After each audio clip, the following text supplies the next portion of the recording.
right, everybody, we are live. The Lights Out Sports NFL Draft Special. We are cranking right along. I have got all my buddies with me. We will introduce them here in just a moment. But first, a new show, a different show, the second annual one. But we got to get some blues in the background for this one.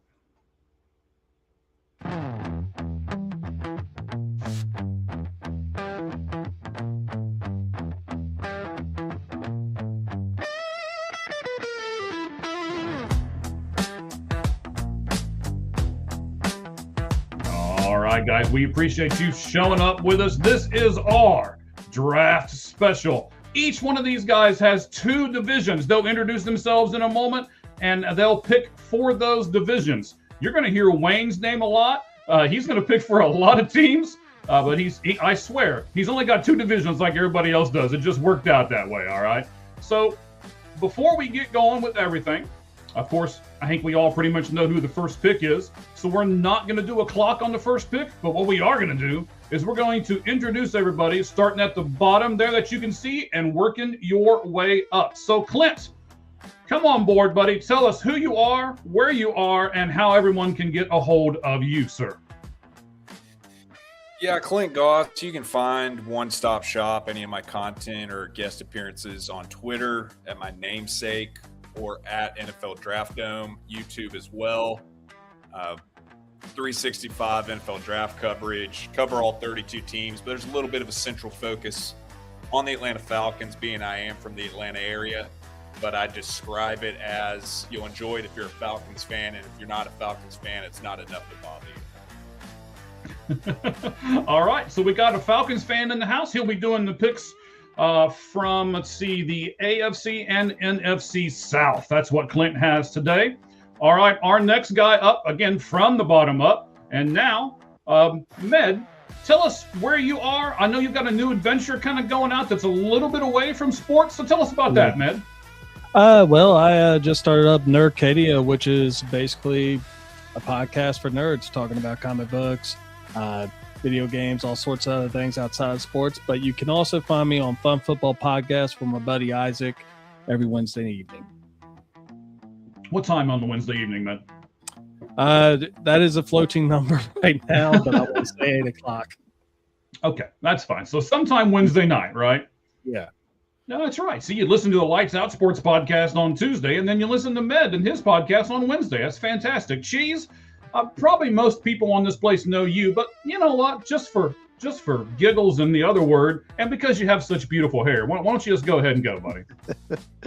Yes, you can follow me at Football with Cheese, and Cheese is spelled Cheez.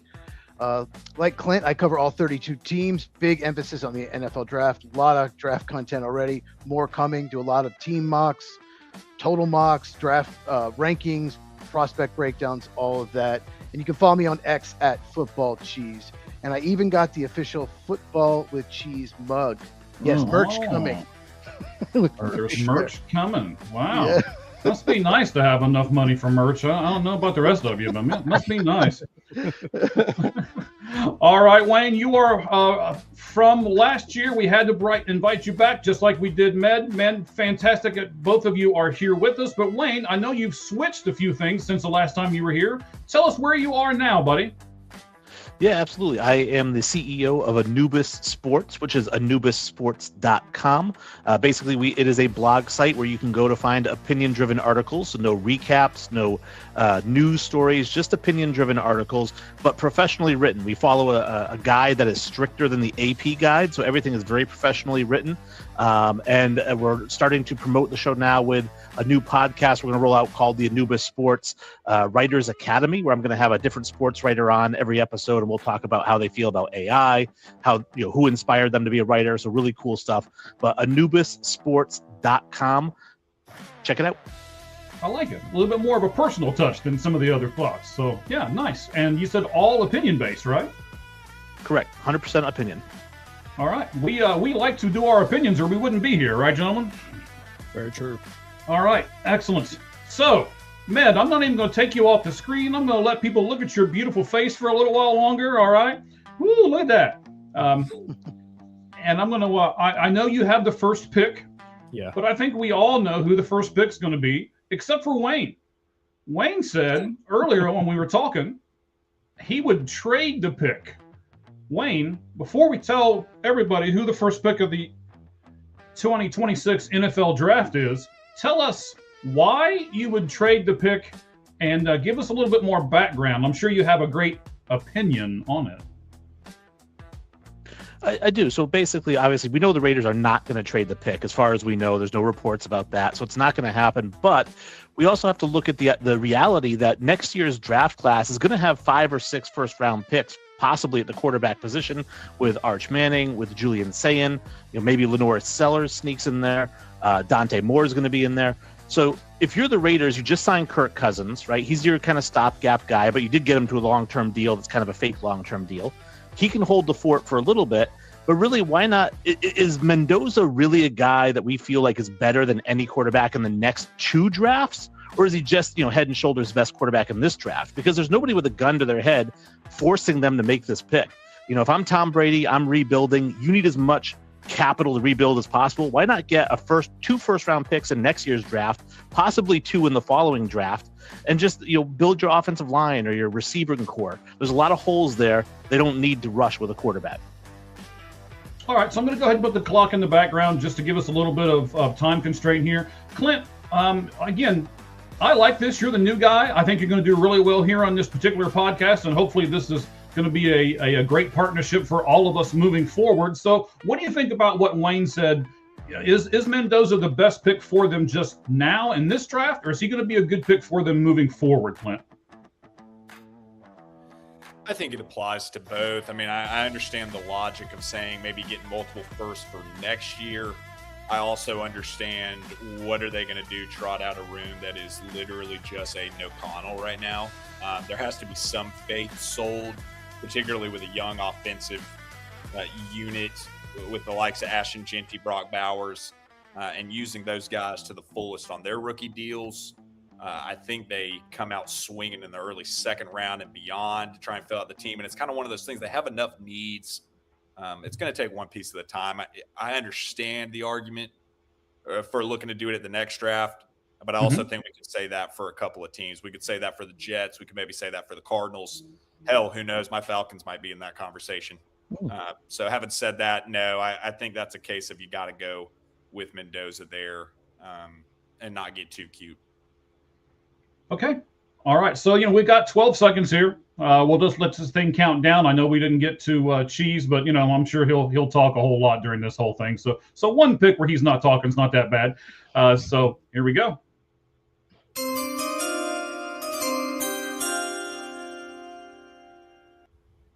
All right, ladies and gentlemen, let me stop that thing from going too far too fast. All right, there we go. We got it.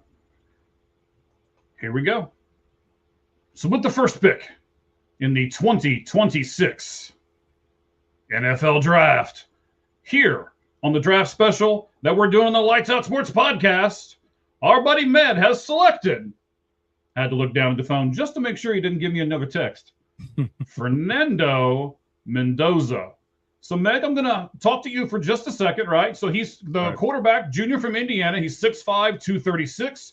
He passed for 3,535 yards, rushed for another 276, only 6 interceptions and 48 touchdowns. Do you like all of those numbers, or would you like to see more out of your first pick?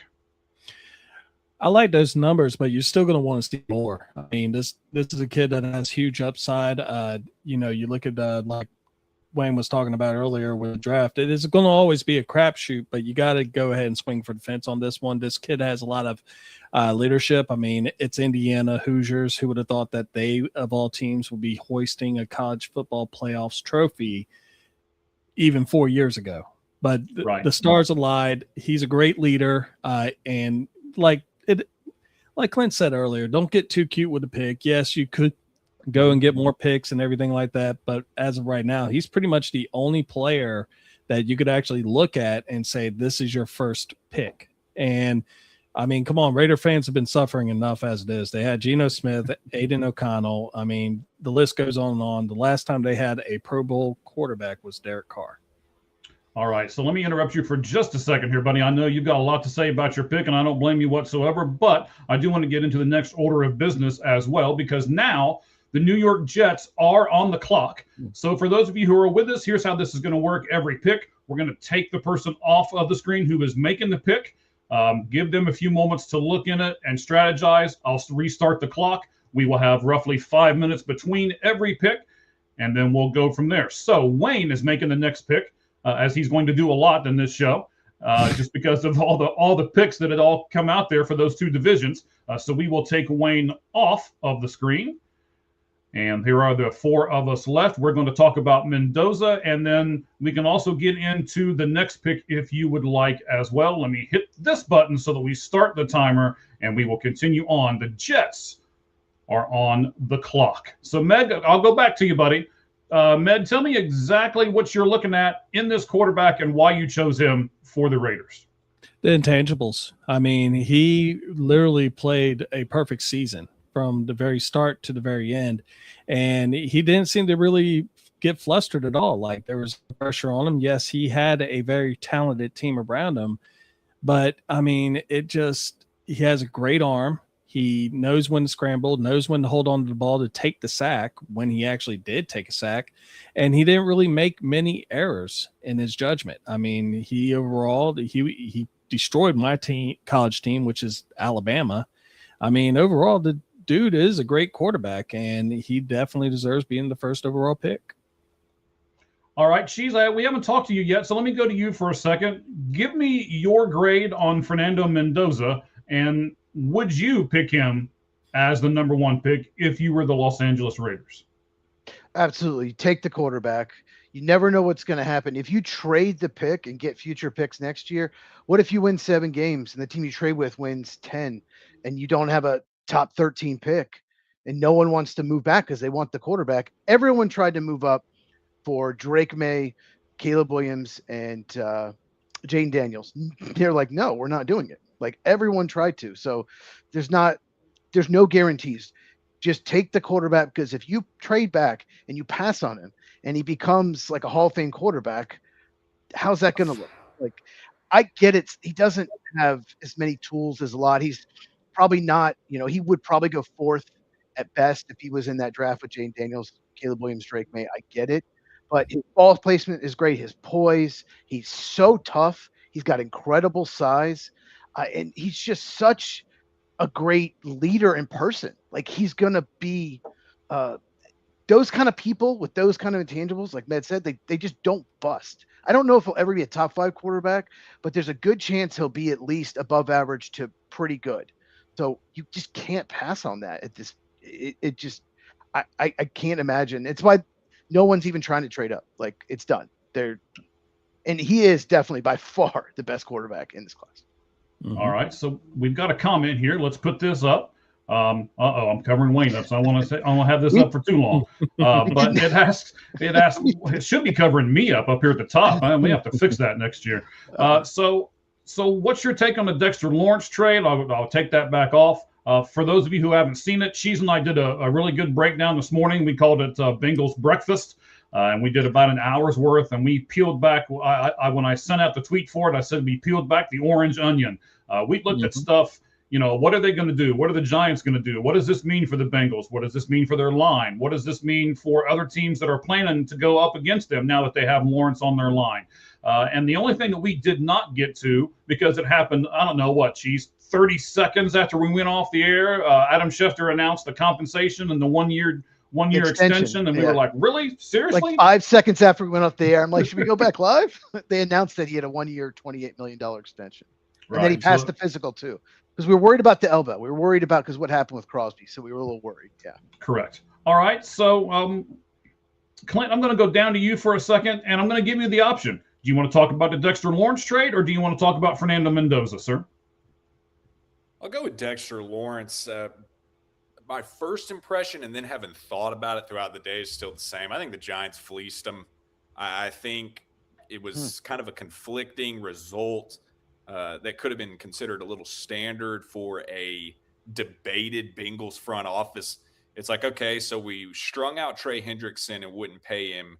So now we're going to let him walk so we can go trade our 10th overall pick so we can go pay a 1-year deal to Dexter Lawrence, who's coming up on 30 years old, coming off of a medical, and what you think you're that much in this winning window with him that you're going to gun for the Super Bowl this year with the other litany of issues you have that puts you in a position to be at the 10th overall pick. No more offseason moves than you made. Did not really understand that. I mean, look, he's a great player.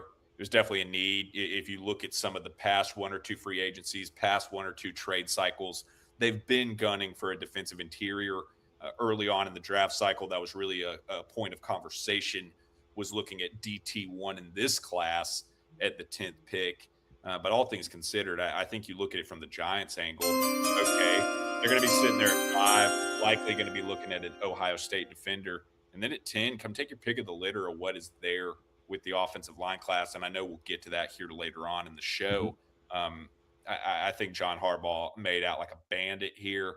And I'd have to heavily side with the Giants getting younger, getting somebody that wants to be in the building versus that of the Bengals. All right.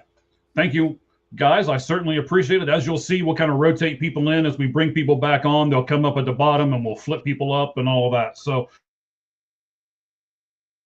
that way we rotate all this beautifulness on the left-hand side of the screen. All right. So the second pick is in right here on the Lights Out Sports podcast, the NFL Draft Special.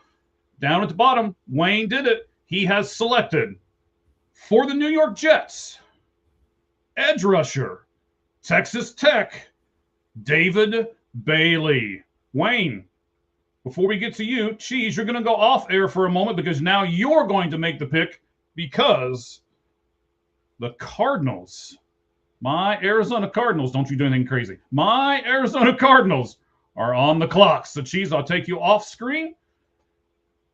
Wayne, why did you make this pick for the Jets? Well, obviously their biggest need is quarterback, but with Mendoza gone, you're not going to take Ty Simpson at the 2nd overall pick. It's just too far of a reach. Their next biggest need is interior offensive line. And again, there's nobody there worth taking at the 2nd overall pick. So then it falls down to edge rusher and cornerback.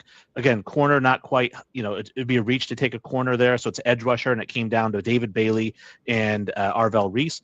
And when you look at the two of them combined, they're the same size. They run the same 40. The biggest difference is the production. We're talking 19.5 tackles for a loss and 14.5 sacks for Bailey. And I know that the Texas Tech plays a little bit easier schedule than Ohio State. But overall, I just think that he's a slightly better edge rusher. His PFF grade is 93.3 versus 75 for Arvell Reese. So I think this is the right pick for the Jets. Okay, I like that. You've done your homework, sir, as I'm sure all of our guys are here because they've known about this for a little bit. That's why we did this. So, Med, I want to go to you for a second, buddy. Is this the pick that you would have done for this particular team in the Jets? This is because I actually picked David on this one too. I mean, he just basically said it. I mean, the dude has a 92.9 edge impact grade. And also, if you look at his history, he's improved every single season in college. And, you got basically a total worth right there. You could tell that he's improving and he's building on it. He's learning the game a little bit more, really good on one-on-one, and is able to shed in blocks with no problem. I mean, this is honestly the one position that they really did need outside of quarterback, of course. And, they said they needed juice on the outside. So this guy can bring it for you. Okay. Clint, I've got a note here, and I want to get your opinion on this note about David Bailey. So as he ended the 2025 college football season, he was tied with Nadame Tucker of Western Michigan Broncos for the most sacks in FBS with 14.5. Do you think he's going to carry that over into the NFL, or do you think there might be a problem with him once he reaches the NFL from where he was at with college? No, I think that kind of production translates. And I would add even further to your sack number that if you looked at FBS quarterback pressure rate, those two were also in the top 3 there. So closing on the quarterback, but then even more so closing on the quarterback. That'll translate, versus Tucker. You really like Bailey having a lot more youth. Tucker's more along the lines of a 25-year-old rookie. The things that come with Bailey, you know what you're getting. So much speed, so much first step burst, Going to be some development needed as far as the power and his run defense, setting an edge. But I also think, take the Jets, for example, using this pick, they know that role for him. You're pairing him along the likes of what you have as the larger set on the down lineman in front of him. This is you're purely taking Bailey because you want him to put the quarterback on his backside. You're not taking him to be the super strong run defender. If that was your preference, you'd be looking more at an Arvell Reese. You'd be looking more at a Reuben Bain. But as far as the juice off of the snap, Bailey's the best in this class. But no, I see a translate. I mean, yeah. Do I think he's going to come out and have 14 and a half sacks? No. But in an NFL where we saw a similar kind of archetype of player in James Pierce Jr. coming out last year go and have 10 and a half sacks as a rookie, it's out there. It can be done for those guys who are really just all burst, all speed, and not your creme de la creme of run defense. Understood. I like it. I like this pick for them. I think this is really great. We've got a little over a minute here left before the next pick is in. So I want to say this.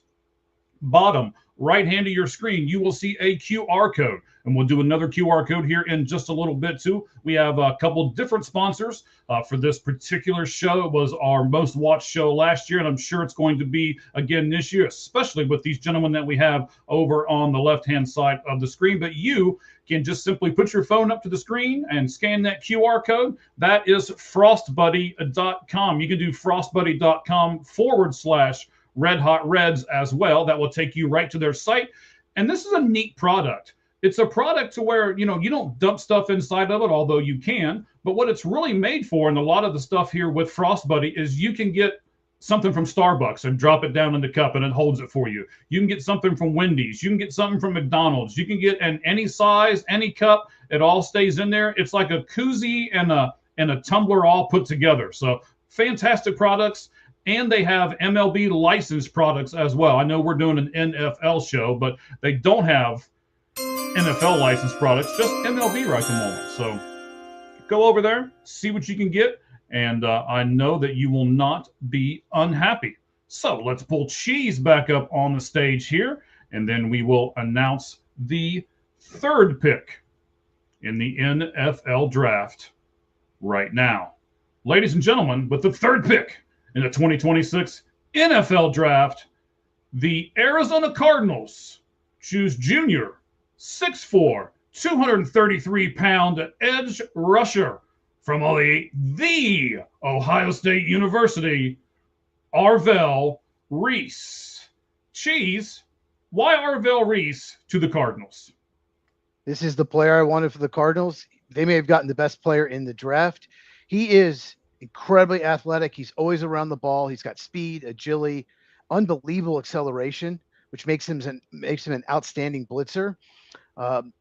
He gave Arch Manning a ton of problems. There were a lot of plays where he would look like he was dropping in coverage. You know how guys show they're going to blitz and drop? He would drop in I'm sorry, buddy. I'm messing this up. I gotta start this clock up, or we're gonna be here for 9 hours tonight. So let me take Clint off the board so that he can make the next pick. Okay. And then let me start the clock. So Clint will get you back up here in just a moment. He is on the clock with the Tennessee Titans as they make the fourth pick of the draft. Might as well just take the person off right before you announce it, maybe. Yeah. But no, I got to do a little better at that. That's my There were plays where he would drop in coverage against Texas and then decide to blitz. And he is so fast and he has such good acceleration that he was disrupting the play. He gave Arch Manning a ton of trouble. I saw in an interview that he didn't really know any pass rush moves. They told him, you're going to be an edge rusher now. And he didn't know what to do. And I did not even pick up on that watching his film. That's how good he was. So imagine how much better he'll get as an edge rusher when he does learn pass rush moves. Now, I'll say this. He wasn't as good in coverage as a run defender or as a blitzer. He didn't play as well in space. And I never saw him put his hand in the dirt. Every time he rushed, he was standing up. So he might have to do that in the NFL. And I'm trying to look at my notes here. And just in the run game, he just rather run around you than go through the blocker. So he in the NFL, someone gets his hands on him, he might have trouble shedding blocks. He just want to prefer to run around them. But this guy has so much upside. He's going to be 1 or 2 probably on my board when I finish my top 100. Almost done. I just love this fit for the Cardinals. All right, so you've already finished your offensive stuff on your channel. You're going to do defense tomorrow. Is that right, buddy? I recorded it before the show, so it'll be out tomorrow. My defensive rankings. Correct. All right, excellent. Wayne, I know that you had to have at least some thought of making this pick for your team, the Jets, that you picked at number 2. Was there much of a thought process here to select the guy that Cheese did? No, there's a little bit of thought process with the Jets when I went with Bailey. It was a little bit of a toss-up. I think Bailey had a little bit of the edge, but obviously with him off the board, and you could say that if Reese goes to the Jets, then Bailey goes to the Cardinals. And it makes sense from the Cardinals standpoint that obviously, they have a lot of needs on that team. Quarterback's the biggest need, but once again, quarterback's not on the board right now. They might trade back into the bottom of the first in real life to get Simpson if he's still there. But right now, their biggest need is pass rush. I mean, they were 19th, they were 29th in sacks in the NFL last year. They were 29th in pressures, right? Their quarterbacks had a field day with them. They need to apply pressure to the quarterback. And when you look at the board, you say, who is the best at doing that on this board? It was Arvell Reese. So the pick makes 100% sense. All right. So, Med, I'm going to give you a stat here because I've tried to get a stat on everybody and then have you guys comment on the stat. Here's your stat, buddy. So, Arvell Reese is the 2025 Big Ten Linebacker of the Year. When you're looking on your draft board, does that move Arvell Reese up just based on that award alone? We can't hear you, buddy. Yeah, no, I had myself muted, so I okay. wouldn't have any background noise when everyone else was talking. Not necessarily. I mean, first off, he's playing against another top 5 draft pick, in my opinion, in Sonny Styles, so that will actually give him some pressure off of it. But also at the same time, you look at the upside of what he is as a player and what he can bring to your team. 4.46 speed. He has great sideline to sideline potential to be able to be a true leader of any defense that he goes on to. He's already going to be the best player on Arizona's defense just coming in through the door. So just the upside by himself, I think this is a huge, huge plus for him. So you don't think Budda Baker is better than Arvell Reese? I mean, you got a point right there. Okay. I'm not trying to, undermine you. I'm just giving you the opinion. I figured that, you had a reason for it. And I'm not trying to, Well, no the Cardinals need more with shovels or anything over here. Okay. The Cardinals definitely need more playmakers on defense, and he is a playmaker. Very true. Yes, all of those things are true. Wayne, you got about 40 seconds here. Once I get to you, let's go back to you for just a second, buddy. What about this pick coming up? Because let's see, are you going off? Yes, you're going to go off screen. So what about the pick coming up here? The Tennessee Titans. What do they need? What should they go after? What position? Yeah, I think the Titans need a lot of different things. I think that the consensus around the mock drafts out there is that they go Jeremiah Love at running back. I personally don't like taking running backs that high. I don't like taking running backs in the first round. I wouldn't take Bijan in the first round. I wouldn't take Saquon in the first round. I just don't. I think it's a wasted pick. It's to me, it's right above punter in terms of importance. So for me, I wouldn't go running on back. Punters. Good Lord. So I wouldn't go running back at 4. But that's probably the way it's going to go. Okay. All right, buddy. So let's do this. All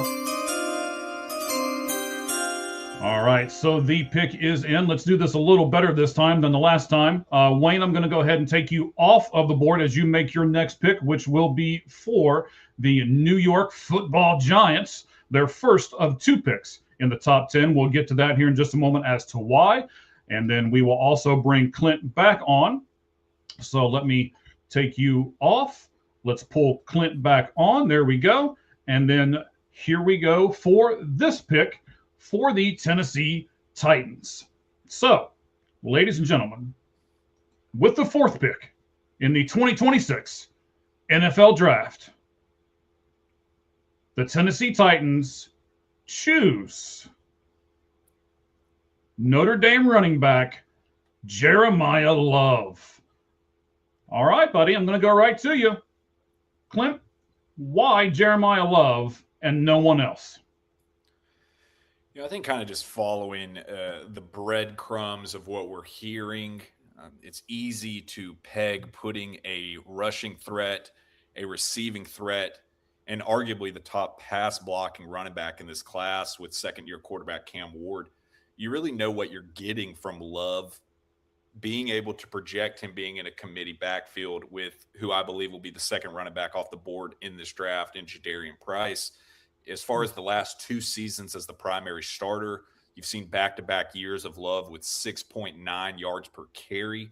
You've seen back-to-back seasons with 17 and 18 rushing touchdowns. You've seen back-to-back seasons of 28 and 27 receptions with nearly just a hair under 10 yards per catch there too. The best pass blocking statistics of the running backs in this class. I think shooting for the ceiling and there being a comfortable floor in a class such as this, lacking more of that high-end blue chip talent, you don't get cute and take one there. As far as the sentiment of not taking a running back in the first round, Bijan Robinson statistically was one of, if not the best player in the NFL this season.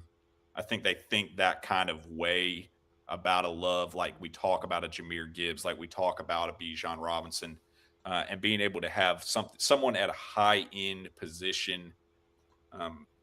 I could have considered Sonny Styles again. I think this draft, more than any we have seen in the last 4 or 5 years, will lack the extremism as far as positional value. Teams are going to have their player. They're going to take them. They're not going to worry about, oh, he's a running back, oh, he's a linebacker, oh, he's a tight end, et cetera. And I think that applies here with David Bailey already off the board. The next edge they'd be able to look at is Reuben Bain. And even haven't considered that when you look at what else they have. I just think they have to do something and will do something here that is directly impactful to Cam Ward in this offense. So I think Love is very exciting there. And I also think, for all the discussion we have about them really needing an alpha receiver and really needing an option there, it's kind of like the Bijan argument. I mean, we talk about Atlanta's receiving core. Bijan's essentially been our receiver too there. And maybe if you not include Kyle Pitts in that same realm, I think that is the anticipated usage of Love. I think all things considered, that's just an exciting pick for him. And lastly, I just use the word exciting. That fan base needs somebody to get excited about. That fan base needs some flair. That fan base needs the kind of player you buy his jersey. And I think Love is all of those things. He's definitely a culture pick. Is somebody that's all business. I think everything points to this being the pick for him. Okay. Man, that's some great analysis right there by Clint. We appreciate you, sir, making that pick for us and giving the analysis there, buddy. That's your first pick of the night. You'll have a few more. And yes, you're very welcome. I cheers to you too, sir. Yeah, every single extra pick that Wayne has was taken from me. So I'll be doing a whopping 5 this evening. No, the Bengals. I had the Bengals 10th pick. I was so looking forward to it, and they snaked me. They could have waited until Monday. So the Dexter Lawrence trade, because Mike's a Bengals fan. I really wanted to mess with his head. So Cheese, will go to you for a minute. You've already mentioned the Bengals trade. Do you think there's any way that the Titans will trade out of this pick and try to do something different? Yes, I definitely think the Cowboys and Chiefs are going to try to trade up. The reason why the Bengals moved out and why I disagree with Clint, I think it was a good move by the Bengals to get a unique nose tackle can rush the passer. Looking who's going to be there at 10, you're just not going to get nearly as good a player, and they have the cap room. Go for it. He completely changes the Bengals defense, which has struggled. If Burrow can stay healthy, they're going to be a playoff team. They just have too much talent. But I guess Clint wasn't excited about Peter Skoronski, left guard, first round pick 3 years ago. I guess no one bought those jerseys. No, I don't think they. I'm sorry. Who was that again? No, I love the Skoronski pick, and I could definitely have a cold beer wearing that in a parking lot. No, I love Skoronski. But I'll say this: all you crazy offensive line people. I would not do this. I was the Titans. I don't like their offensive line as far as run blocking. Look, we saw what happened to the Raiders last year. They drafted a running back high, and they didn't have all line could block for it. So it's kind of a mess there. So I would trade out if I could, or go with a defensive playmaker. And I think it's too high for a receiver. I worry that Love's going to have a similar situation, maybe not quite as bad as Ashton Gianti, where he just does not have a lot of holes to run through. And it's like, okay, we used all this draft capital on a running back, and it might be a few years before we even have an offensive line that can block for him. It even happened to Saquon Barkley. He didn't ever have a great offensive line, goes to Philadelphia. Oh, look, he's amazing. So I get why they would. He's an incredible player, but I would try to move up. Okay.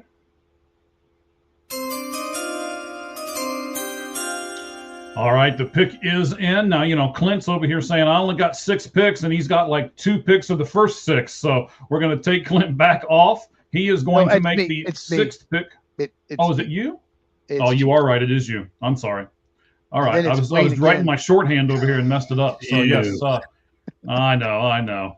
So we will take Cheese off the board because he is picking for the Browns at pick number 6. We will get to Med in a moment, who we did not talk to this round in between picks, and we will pull Wayne back up as we announce what pick he did for the New York Football Giants. So let's take Cheese off. Let's add Wayne back. Let's start the clock, and let's announce this. In the 2026 NFL Draft Special that we are doing right here on the Lights Out Sports Podcast, Wayne has selected for the New York Football Giants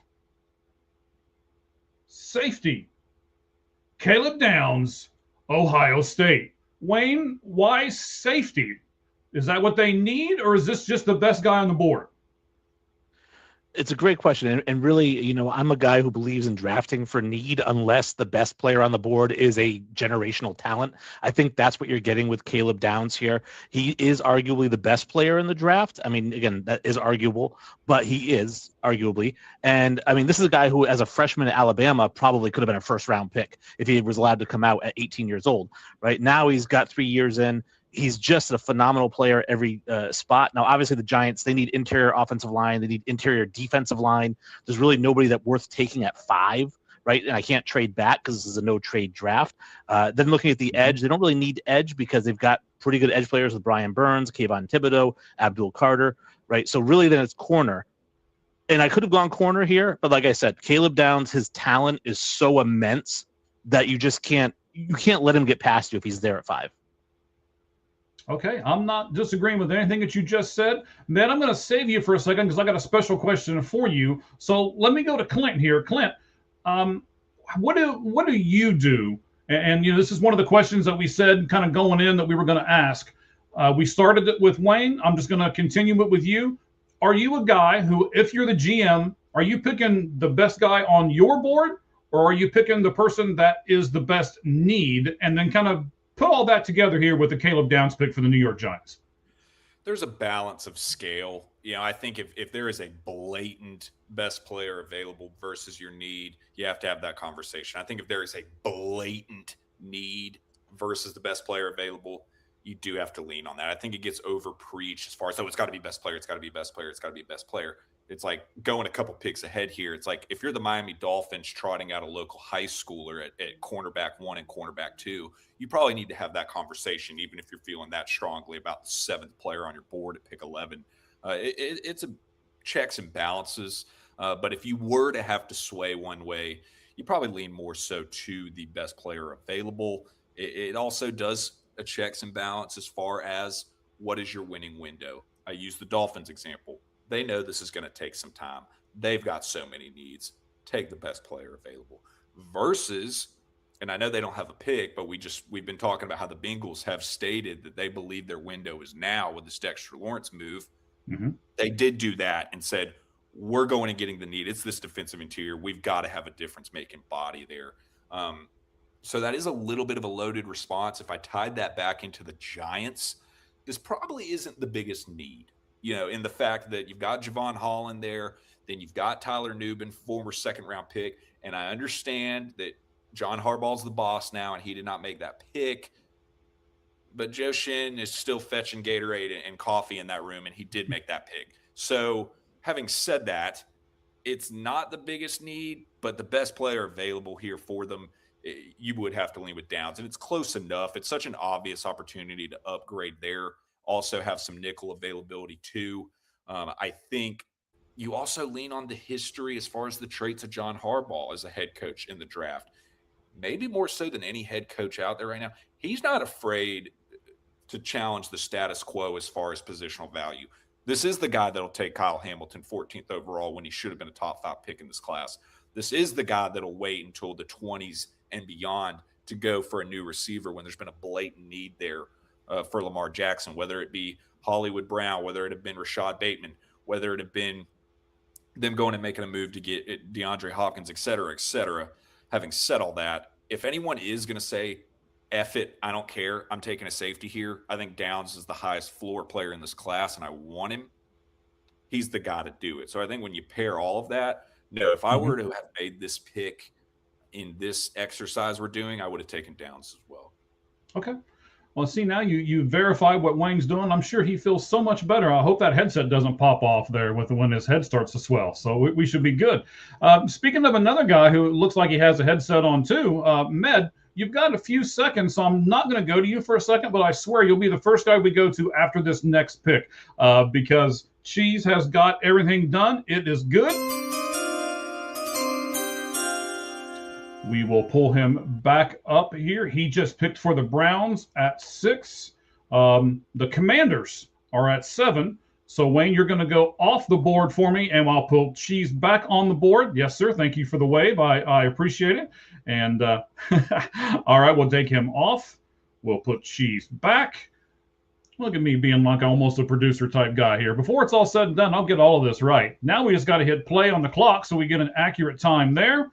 And Cheese has made this pick for the Cleveland Browns, and he has selected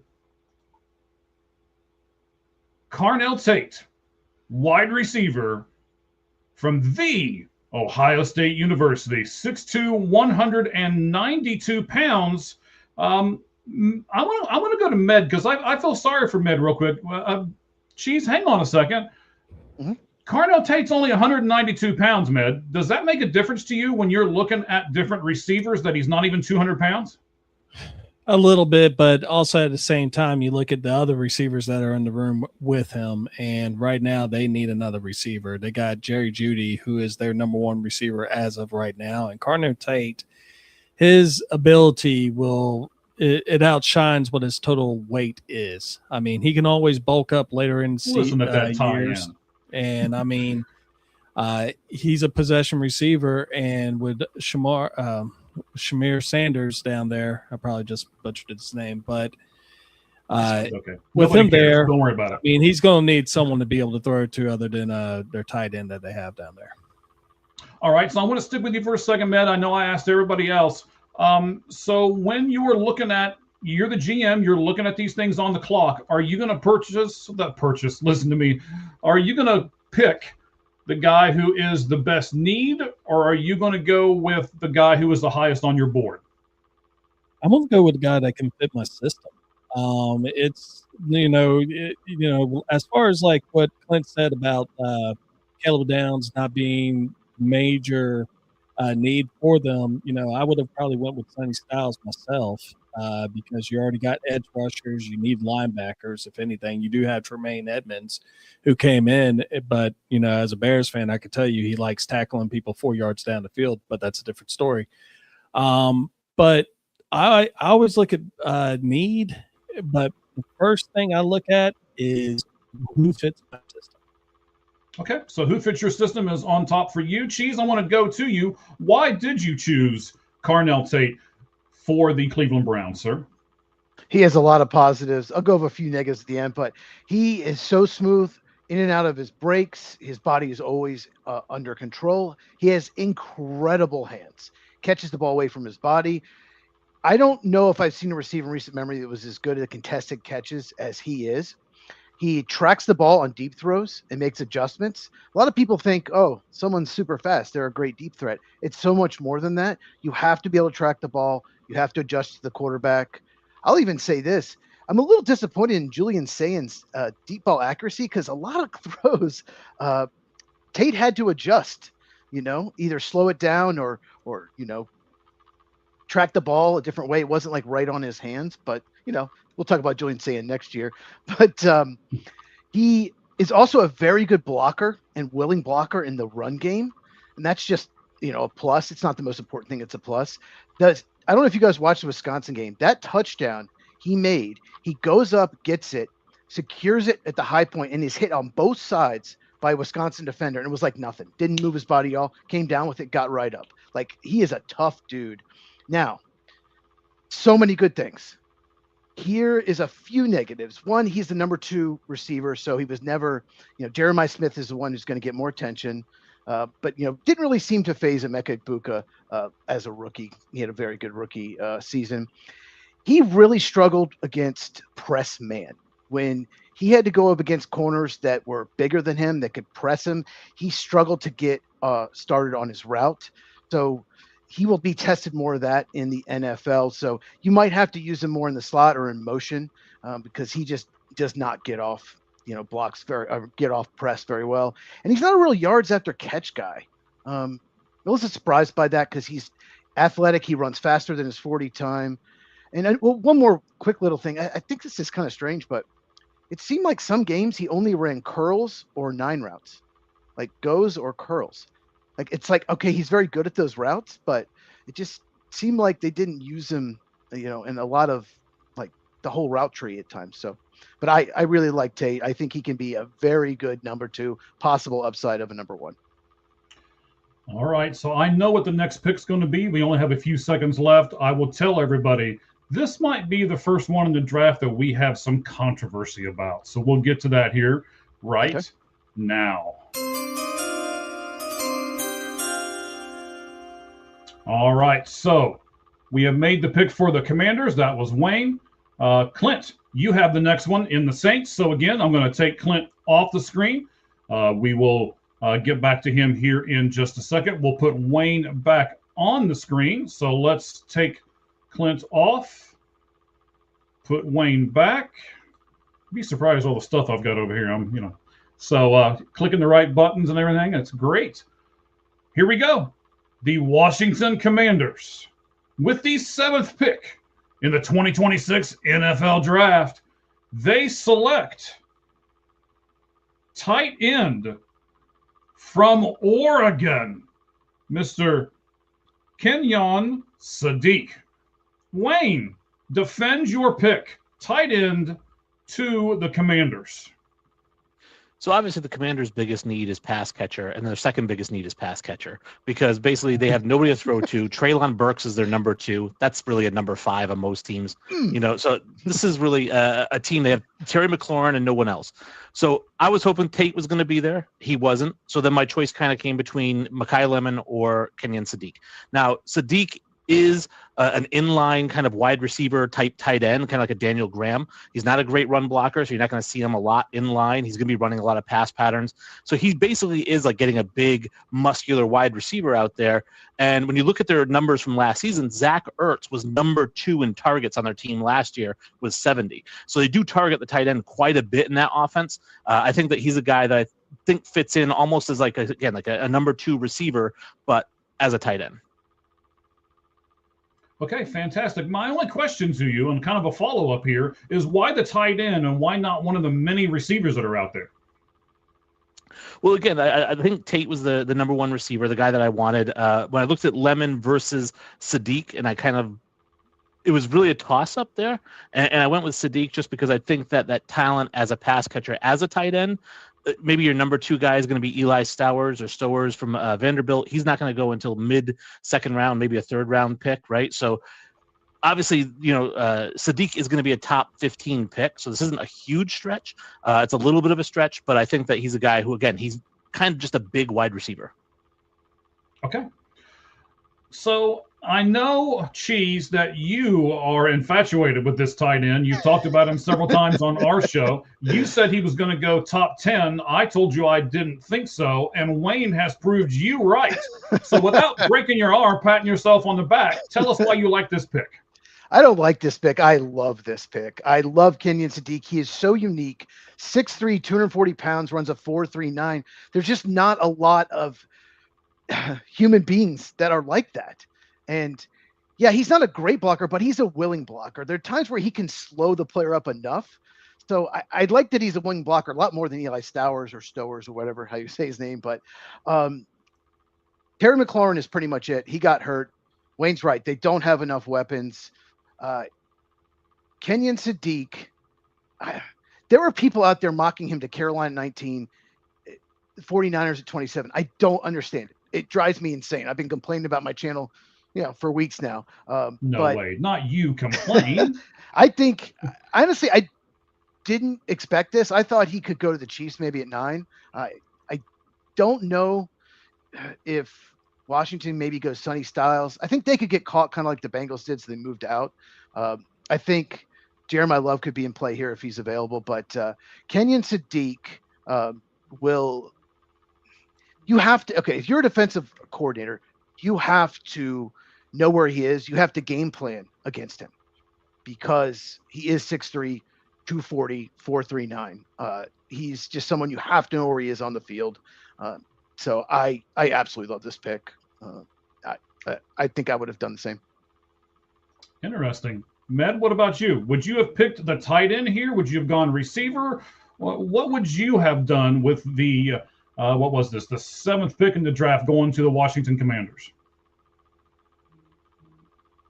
Honestly, I would have went defense because you look at their defense and everything. It's basically a retirement home. The average person over on that side of the ball is over 30 years old, and they need some youth over on that side of the football.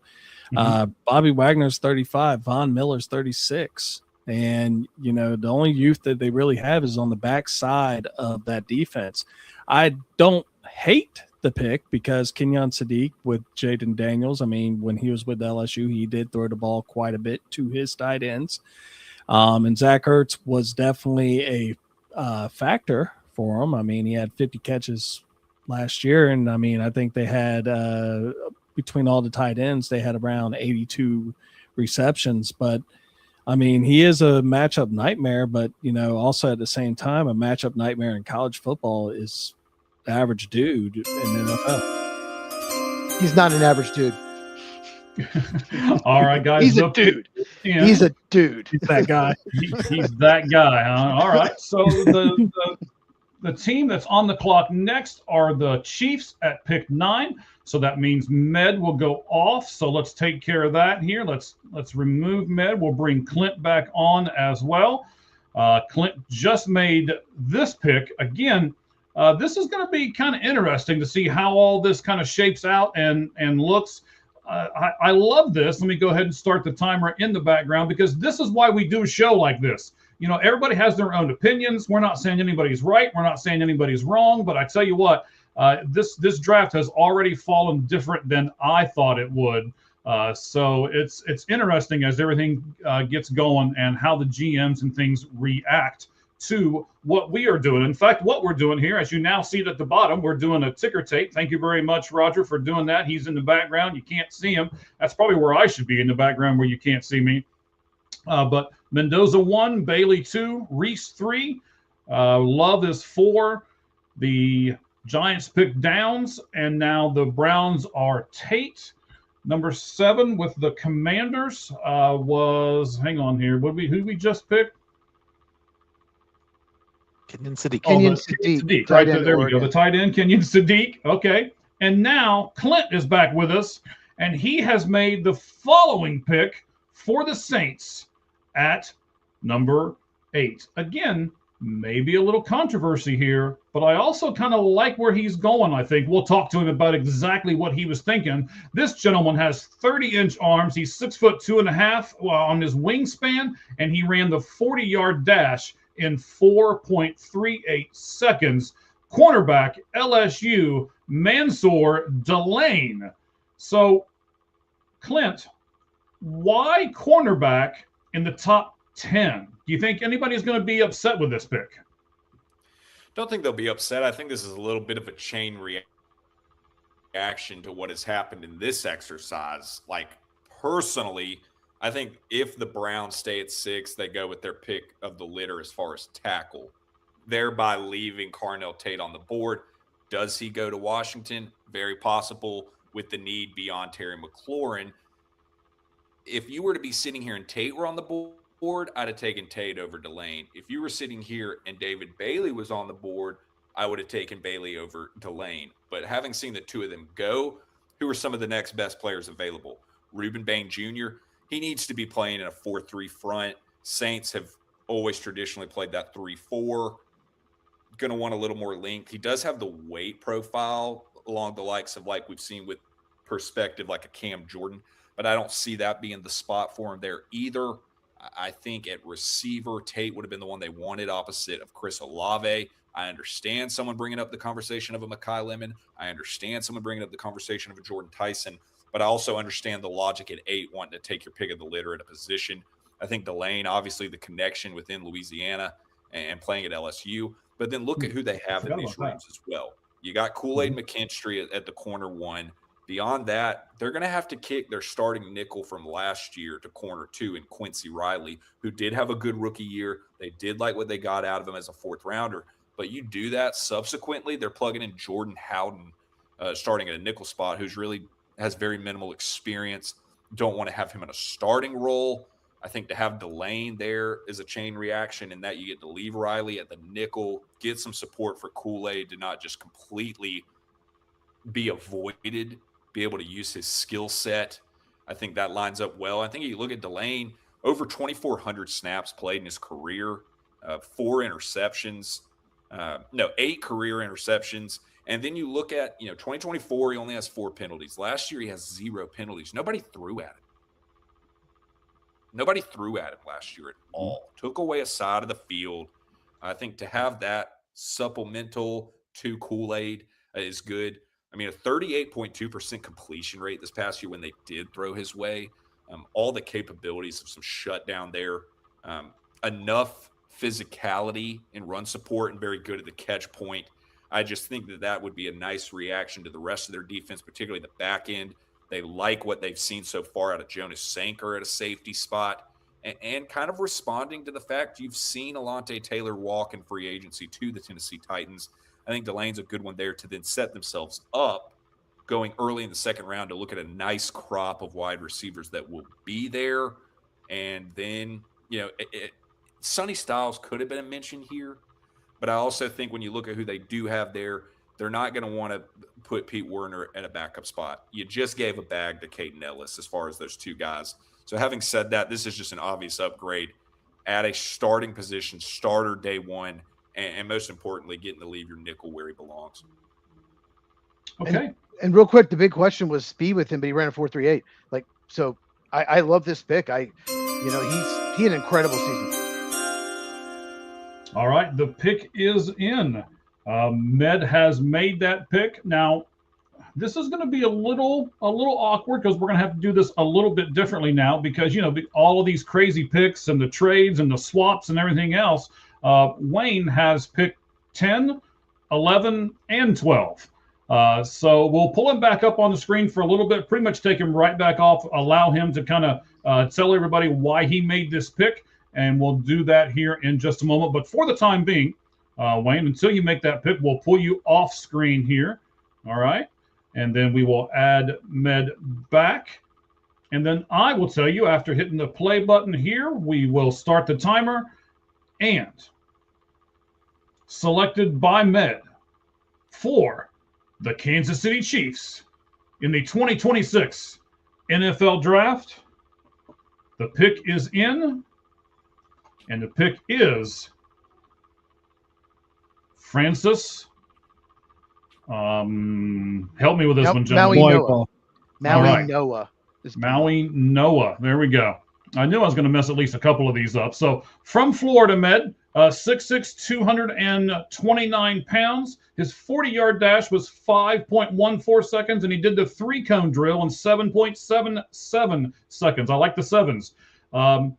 He had a 29-inch vertical jump and an 8-foot, 10-inch broad jump. So knowing all of those stats, is that why you picked him, or was there another reason, Med?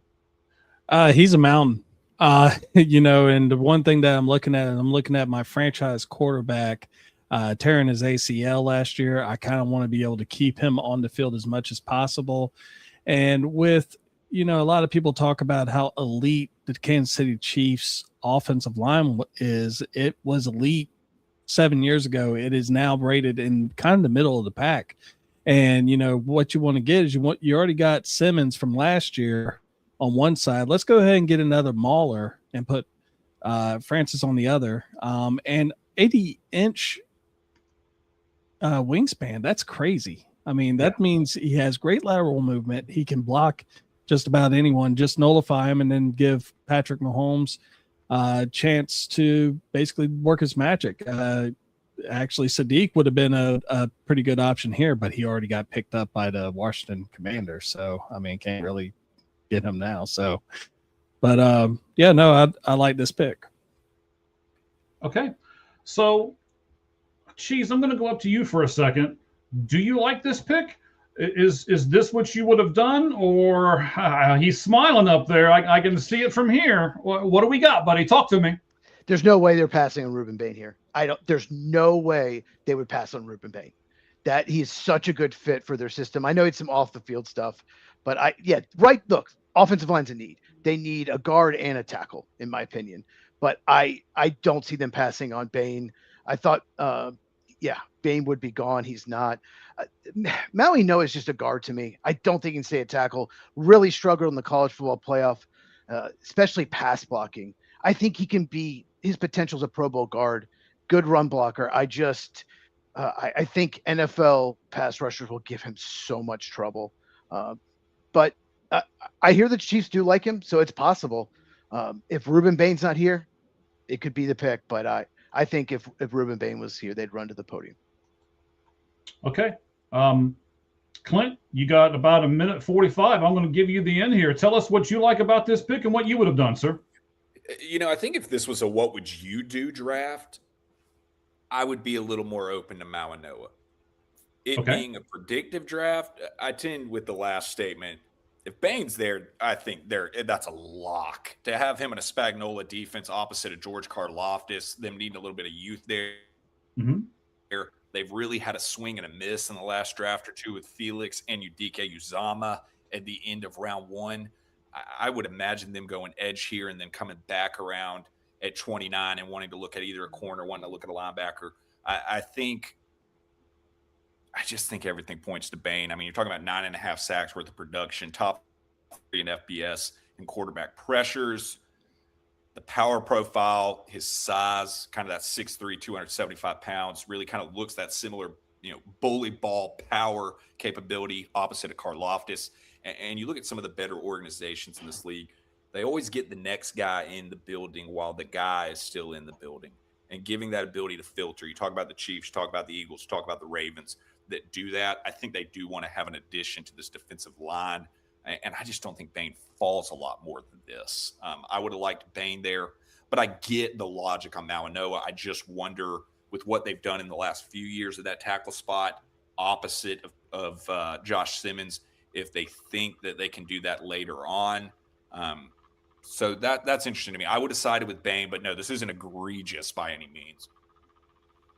Okay. I'm with you. I mean, you can go either way. And that's one of the great things about this. And I know, we're not going to come off of here and be like, oh, that was the stupidest pick at number 9. And so that's the whole point behind this. But also, gentlemen, as a fan, I've sat and watched this NFL draft and thrown stuff at the television going, what are you stupid people doing? Why are you picking this? And that's just the nature of this beast, right? Okay, so we're going to actually pull Wayne back on here in a couple seconds here because he has made the 10th pick for the Giants. Wayne, you ready, buddy? Yeah, okay. I can see you guys off air. Just because I don't have you up on the screen doesn't mean I can't see you guys. So I'm going to pull everybody up, okay? And we're all going to be up here for just a moment because Wayne has made this pick. Remember, this is the 10th overall pick that the Bengals would have, but they traded Dexter Lawrence. They got this pick. The Giants earlier have already made one pick, and now Wayne has got them doing the following pick. All right, ladies and gentlemen, with the 10th pick in the 2026 NFL Draft, the New York Football Giants have selected wide receiver, USC, Macau Lemon, Mackay. right? McCall? Mackay. Mackay. Daggone it. Yeah, that guy. Wayne, so that we can Wow. get your opinion and you can go make your second of 3 picks in a row, why receiver? Why here? Why for the Giants? Well, the Giants are trying to build that offense around their young quarterback and their young running back. They probably could use a better running back than what they have. I'm not a Scatabo fan, but that's a whole nother story. Obviously, wide receiver. This microphone at you. I say wide receiver. Obviously, they've got Neighbors, they've got Slayton, Mooney. They got in a 1-year deal, so he's gonna be a free agent at the end of the year. Really, receiver is a position you want to try to get in the draft. You want to try to hit on it because it's gonna be $40 million a year if it is somebody who hits. So you want to get as many cheap years of that person as possible. And when you look at the Giants offense over the last couple of years, Wan'Dale Robinson, who's no longer there, he's with Tennessee. He got 140 targets last year from them, 140 targets the year before. They like to hit that slot receiver. I know that 10, usually don't take slot receivers at 10, and maybe, Lemon's not going to project as a slot, but at 5'11", I think that's probably where he's going to fit in, especially next to Neighbors and Slayton and Mooney. So basically giving Jackson Dart more weapons was the overall thought. Okay, fantastic. I appreciate that, sir. I know you've got 2 more picks to make here in a row, so we'll take you off and we'll talk to everybody else about the picks that you make, all right? Okay, so, Med, I'm going to come back to you for a second. You just made the pick beforehand. Now you've got the Giants taking a receiver. Do you have as much confidence in Dart and Scatterboo as what maybe Wayne does or doesn't have? Talk to me about this overall offense for the New York Giants. I like both Scatterboo and Dart. It's just that I don't think that Scatterboo is really a every down back. I think he's more of a specialty back that you would basically get the tough yardage from. He kind of reminds me, I don't know, Larry Zonka in a way. Not overly fast, but definitely has a lot of power. But, I mean, I'm not really upset with this move because they do need some more playmakers, and I could see them trying to really go with Jackson Dart and trying to really give him more options outside of Malik Neighbors. But, yeah, no, I mean, I'm really kind of shocked that, Styles is still up there. But, that's just me. But I could see this. Well, yeah, this is like we talked about. This somebody's going to fall, and in this draft, it just so happens to be Sonny Styles. We'll see what happens as everything continues to pan out. But he's the one that's fallen here. Clint, what do you think about the overall offense in New York? And is this a good move for them, or should they have gone defense? Sonny Styles ain't fallen past 10. I would have had him there at 7 to the Commanders. I would have then lapped around and done him here again with the Giants. You kind of had the rumor mill. And I know we're not doing trades, but about the Cowboys looking at trading up with the intention of one of those Ohio State defenders, I think it is Styles, knowing that the market's going to be there for him. I think also I'd point to John Harbaugh goes out here in the last few weeks and says, we want to build the best offensive and defensive line in the NFL. I don't know how you let Dexter Lawrence walk to get this 10th pick and not in some capacity look for somebody on either side of the line of scrimmage. Like, for example, I would have loved the thought of a Vega Ioane here, Penn State guard. He is a top 7 player for me in this class. I think that is an immediate floor raiser for him. Having the tackles solved in Jermaine Illuminor and obviously Andrew Thomas would have mentioned that. I think for them to look up in Styles be here and the thought of having Styles and Downs would have been too much to say no to as well. I get the mention of receiver, but I also would go back to what I've said about the tendencies of John Harbaugh in the past of being comfortable waiting a little later on as far as a receiver addition. You've already got a receiver 1 in the room in Malik Neighbors, though he is coming off an injury. I would have maybe imagined, now you've put yourself in a position, you're picking 36th. The defensive tackles will line up very well for value there. So let's assume they do that. How long is he going to wait to lean on this? Oh, we want this offensive line. Oh, we want that to support Jackson Dart. And then a Cam Scatabo coming back from injury. So while I very much like Lemon, it's not the Lemon pick. It's more who's there. And I'll say this. We got to get Sonny Styles off of here soon. We got to do it. If he falls past Dallas at 12, I'm going to have to go have a cigarette and then come back on camera because it's just not going to happen. All right, buddy. So you may need your nicotine before it's all said and done here. But Cheese, I'll go up to you for a moment here. Actually, less than a minute, about 35 seconds. So, what do you? I know you're not real big on Jackson Dart. So, are you adding around him, or are you going to Well, go defense?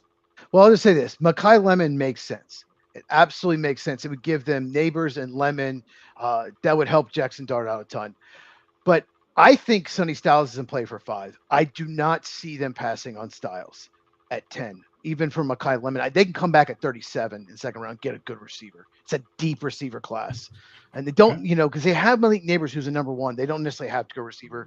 So I get it. They could go Lemon, but if Sonny Styles is there, that's got to be the pick. All right. So once again, the pick is in. It is Wayne. He is also picking for the Dolphins here. So let me pull Wayne back up onto the stage. All right. Let's go all 4 of us here. And we'll let him defend this pick because he may have to a lot here for, I already see who it is. Yeah. We're just going to announce it right now. So, ladies and gentlemen, with pick number 11, the Miami Dolphins select Miami edge rusher Ruben Bain, the 6'2 junior out of Florida, Miami of Florida. All right, Wayne. No Sonny Styles yet. Somebody on this screen is chugging. I'm not sure what he's chugging, but he's chugging something over here because we ain't got Sonny Styles off the board yet. Wayne, why did you choose Ruben over Sonny? It was coming down between the two of them. Miami does need a lot of things. I mean, they're in full rebuild mode. They're not really trying to win right now. It doesn't look like with the moves that they're making. So they're trying to build. And looking at their team, I mean, defensively, your edge rushers are Chop Robinson, who does have promise, but, hasn't quite lived up to it yet. Josh Uche, who I love as a Patriots fan. I love Josh Uche when he's here. But again, he hasn't quite lived up to anything. David Ajabo, which I don't think that's a guy you really want as one of your top edge rushers. So really, edge rusher was a need, and obviously the top 2 players on the board right now are edge rushers. Really, the biggest difference between Styles and Bain for me, it came down to I think Bain is a little bit more complete. Obviously, Styles is a freak athlete, but I think Bain is a little bit more of a complete a linebacker there. Obviously, the hometown thing helps. It's kind of like when they took Jalen Phillips. Same idea. It's a guy from Miami that they're bringing in, and then they traded Phillips to Philadelphia. But that's a whole other story. But I do like Bain here as a good fit for them as an edge rusher in Miami. All right. So while all of you are up here on the screen, he just chose the 11th pick for the Dolphins. We're going to have Wayne choose the 12th pick for the Cowboys. And then we're going to take a small break from picks for a minute. And I'm going to ask all of you, which team do you think would move up into that top 12? I'll do like a minute for each one of you. Give me what team you guys think and why they would want to move up into that top 12. First of all, let's go ahead and take Wayne back off so that he can make now the 12th pick for the Dallas Cowboys since they are on the clock. I'm going to try to keep everything short with everybody. I know we got a couple comments I need to get to and everything else over here, so we're doing a lot. But Cheese, I would agree with the statement, and we've said it on our show, Lights Out Sports Podcast, that Miami needs everything. So where do you start? Yeah, this is a no-brainer, I think, for them. Jeff Hafley's very pleased. Let's just talk about Bain. He's a power rusher. He will run through you. That's what he wants to do every single time. But he has really good bend, and he can get below the pad level. And there are some speed rushers in the class that can't do that. He was incredible against Notre Dame, incredible against Ohio State. So those are 2 really good teams, and he just dominated in those games. Nonstop motor, good run defender. Here's the only thing that really worries me a little bit is when his power fails, a real powerful tackle, he usually fails. He tries to run through you, and there's going to be some powerful tackles in the NFL, and there might be games where if he cannot beat them, he can't win with power, he could struggle. So he just doesn't have that twitch, that quick first step that a lot of edge rushers, successful edge rushers do in the NFL. So he has to win with power, kind of like Jared Verse of the Rams. So, and I guess the only other issue is his length. He doesn't have long arms, but no doubt about it, his production, his motor. like I said, Notre Dame and Ohio State, just watch those games. He just destroyed them. All right, so Med, I'm going to go to you for a moment. Now we've picked 11 picks here. Are there any of these 11 picks that have really surprised you? Did you look at that pick that one of your fellow cohorts made? Because I know your picks are the greatest picks in the world. And after they picked him, you said, "Oh, I don't think so." Any of those so far? Really and truthfully, the only one I really was kind of like, was Kenyon Sadiq. I mean, other than that, but like I said, I understand the pick. Looking at it from other perspectives. But out of every single one, I mean, pretty much this is very similar to what I would have done. And I mean, the Khalib Downs one, but what do I know? No problem. I picked Francis at number 9. So okay, well, I mean, he could very well go number 9. Draft, gentlemen. He could absolutely go number 9. So yeah, he absolutely could. I wouldn't take him at 9, but he absolutely could. And that's the rumor that they really like him. All right, Clint, has this draft fallen the way you thought it was going to fall?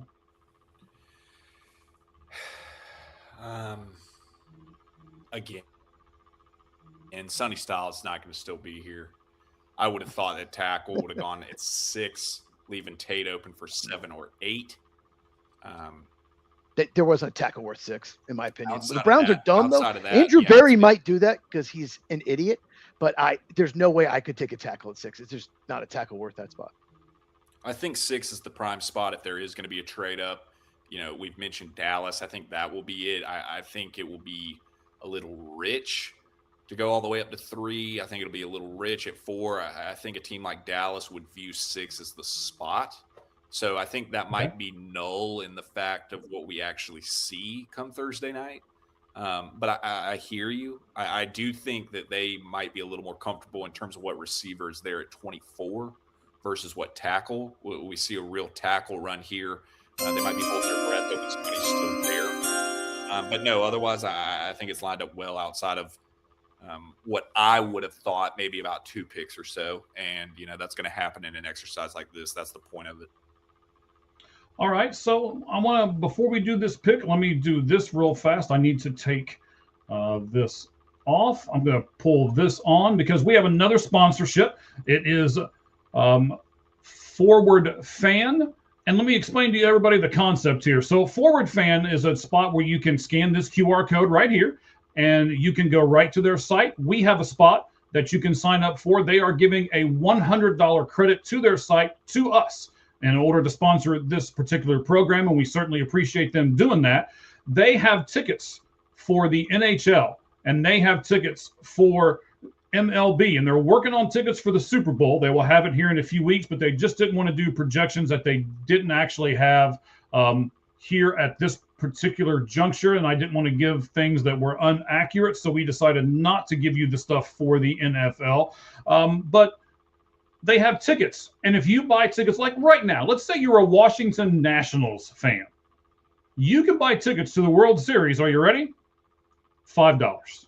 For $5. That's right. And then once you do that, you can pick whatever game you want. If you're like, okay, well, you know what? I want to do, and tickets for those games, over $2,000 usually for any of those World Series games. And you can buy them right now really, really cheap, depending on what team you're rooting for. So if you are a big-time fan and you think that your team has the ability to make it to the World Series, then buy your ticket now, lock in your ticket price, and you'd be amazed at what you can do, what an experience you can get for what a bargain.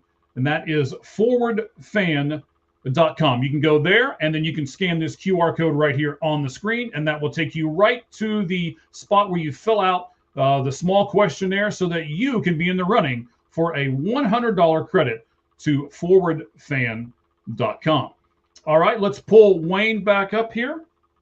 Wayne has picked for the Dallas Cowboys as we get everybody, and then we need to pull the clock back up. Let me do that as well. There we go.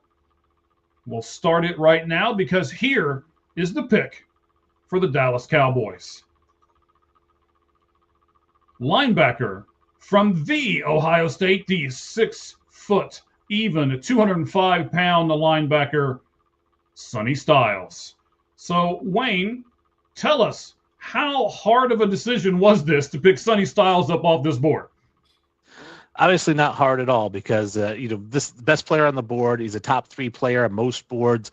He's still sitting there. The Cowboys looking at their pass rush. I know they went out and they got Rashawn Gary, but Otito Agbanya is their other edge rusher or their other defensive end. So they need somebody else over there. I do like the pick here. He's long, 6'5", 244, fast, great tackler. I think the Dallas Cowboys would be absolutely ecstatic if he's there.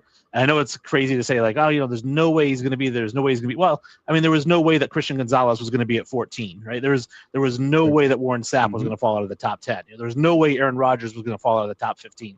But things happen on draft day, and just the way this played out, I think that the Dallas Cowboys probably feel like they won the lottery. Yes. Right. So, Med, how happy is Dallas going to be? How fast are they going to run to the podium if it falls this way? Well, they ran to they won the lottery. So, I mean, this is a guy, when they got rid of Micah Parsons, I mean, they really lost their biggest playmaker on really both sides of the ball, if you arguably. I mean, yeah, there is CeeDee Lamb and stuff like that. But whenever anyone was thinking about the defense, all you could think about was Micah Parsons. And Sonny Styles is definitely, I think he's a more complete linebacker than Micah Parsons was. Micah Parsons is more of a edge rushing specialist. But this is a great pick. And I mean, like we've been talking about him the whole draft. So yeah, it is amazing how we all talk about him, but yet none of us picked him. I mean, I'm not picking, so don't make him blame me right now. But excuse me, it is kind of weird. Cheese, I'll go up to you for just a second and ask you this. So Sonny Styles is finally off the board. Is there anybody else that surprised you so far that has not come off the board? You know what? Let me look at my board. No, this might be the 12 best players in this draft. Maybe I might, no, I not really. No, okay. Sonny Styles he's a freak. He reminds me of Brian Urlacher. He's you said that before, yeah. He is incredible. Not good, incredible at dropping in coverage. He's great run defender. He's not even a great blitzer. It's almost like when he blitzes, he's trying to not to like lose containment on the quarterback. But I love one thing about watching him. I love how he gets other people lined up. He does this. He will tell Ohio State defenders where to go. Like he's going to have the green dot on his helmet. He's going to play middle linebacker. He's got good instincts. He can get off blocks much better than Alvaro Riskin. He's really good at shedding blocks. There's just so much to like about him. Really, my only problem is he's just really not a great blitzer. I don't know why, because he's so athletic. But yeah, I love Sonny Styles. I don't think he'll last to 12, but Dallas would be ecstatic. All right, so Clint, Sonny Styles did last to 12. He did go to the Dallas Cowboys. How many more wins does this give Dallas if Sonny Styles is wearing the star? I mean, look at some of the names that they do have in that linebacker core. DeMarvion Overshown, incredibly athletic, but coming off of a big injury. Gotten good mileage last year out of day 3 pick Shamar James, former 5-star recruit coming out of Florida, who they saw some good things out of. But, I mean, he comes into this room as the best linebacker immediately. I'll even throw the hot take on here to spice it up. Styles is the number 1 player on my board. I think when you look at 6'5", 244, sub 4'5", 43.5-inch vertical, former safety, converting down to linebacker. Got a brother athletic enough to be in this draft and run a 4.28. Got a dad that was a 3rd-round pick back in the day for my Atlanta Falcons, having been a damn good player at Ohio State as well as far as those bloodlines. This is an all-business kind of player. You want to see some of the best high school basketball highlights you've ever seen since Cooper DeJean came out in the draft. Pull up Styles. I mean, the kind of kid in high school that could jump and not dunk, but touch the top of the backboard, kind of ups. I think his instincts to not hesitate in pursuing the ball carrier. And I think you just look at modern defenses. We like to use the Fred Warner mention so much, but I do think when you look at just kind of that slim built body, but carrying the size so well, the freak athleticism, ability to drop in coverage, ability to go sideline to sideline, his football IQ as far as being a green dot, the future he has there. And then looking at the landscape of the current top shelf linebackers in the league, the Fred Warners of the world, the Roquan Smiths of the world. He has that kind of ability to then, kind of take the torch and go with that. And when you look at a draft like this, where we're seeking more top end blue chip talent and somebody that has the potential to be a Pro Bowler and an All Pro and be one of the top 3 or 5 guys in their position, that's a swing at the bat you take with Styles. Were he to go to 12, Jerry Jones would need to have a babysitter for the evening because he'd go get himself in trouble. He'd be so excited. I really do think that they are so gung-ho excited about him. That is who they're eyeing in a trade up. But having said that, the 12 isn't so outlandish in that I think he's probably looking around that 6 range. So, we're talking about being this is coming from me being the one over here that's like, oh my God, I'm the most dramatic about it. That's 6 picks off. I like that we established a floor here, particularly with that team fit. But I mean, Styles is a freak. I mean, the last thing I would say, I am a Falcons fan. We did trade the first round pick last year that would have been 13th overall coming up right here. If I was sitting there at 13 and the Falcons were looking at 12 ahead of them and Sonny Styles was still on the board, I would be pacing like a madman, hoping that he could just somehow fall. Because he would come and start here for upwards of a decade. And that's what he would do in Dallas. As far as a win total and the difference there, they've really just got to focus so much on this defense. They've got to go get some health at corner. They've got to go get a difference maker at safety. They've got to get a capable body in that linebacker room. They've got to go get some more pass rush. All those things considered, it's like you got to do one at the time. This one would be too easy. Let's lap back around and see what they do at 20. All right, so I'm going to start right above you because as everybody can see, the positions are Cheese and then Clint and then Med and then Wayne. So I'm going to take each one of you. You can see the timer in the center. We're going to give each of you 1 minute, and we're going to answer the question that we talked about a second ago. What team do you think could move up and why? So, Cheese, I'm going to start with you. Everybody gets a minute. Look at the timer. We'll take a small break from actually doing these picks, and we'll answer the question. Again, what team do you think will move up into this top 12 and why? Go ahead, Cheese. I tell you what, the Jets have – I'm going to say one because I know that, I'm not going to take the obvious one. The Jets have so many future picks. I think they have 4 of the top 44. They have all these first rounders next year. I think they have three first, 2 seconds. They might go up to get one of these receivers. I think they love Tate and Lemon. I think they want one of them. So, yeah, maybe they want to save the picks for a quarterback. But if you're the Jets, you've got to get somebody opposite Garrett Wilson. So I absolutely could see them go up. And once Tate or Lemon, one of them say go, I could see them going up to get the other. It only took 40 seconds. All right. So next man up, you got 1 minute. Go ahead. Tell me, because I'm not looking at the screen right at the moment. I'm doing 4 or 5 other things. So, Clint, I believe you're the next guy there. Tell me who you think would move up and why. Sir, go ahead. Yeah, it's interesting. You rounded it off at 12 because the obvious answer would have been the Cowboys at 12. So having a look at 13 and beyond, it's interesting. I think if you were to say that the Steelers fell in love with a particular tackle and they were afraid of a tackle run, you could throw that out there possibly. I think beyond that, the Jets was already a good mention. I liked that one that you just laid out. Maybe Carolina, maybe if Carolina looked up and they were in love with a Sadiq and he were still there, if they were in love with a particular receiver, were they to go up there? Dan Morgan has shown you he's not afraid to go receiver early. I think if they don't want to say it, they think it, Leggett is not what they thought they were signing up for, having just won the NFC South last year. That's a fair mention.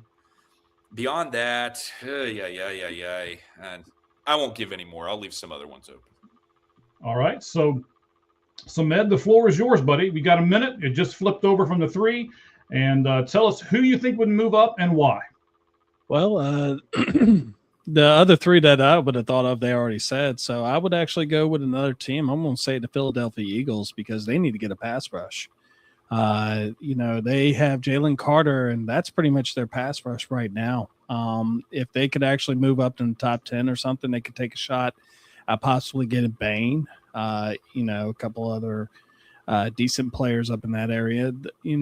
That's really all I can really say is they need more help on that defensive line to actually pressure the quarterback into throwing all those interceptions they got back in when they made that first Super Bowl run.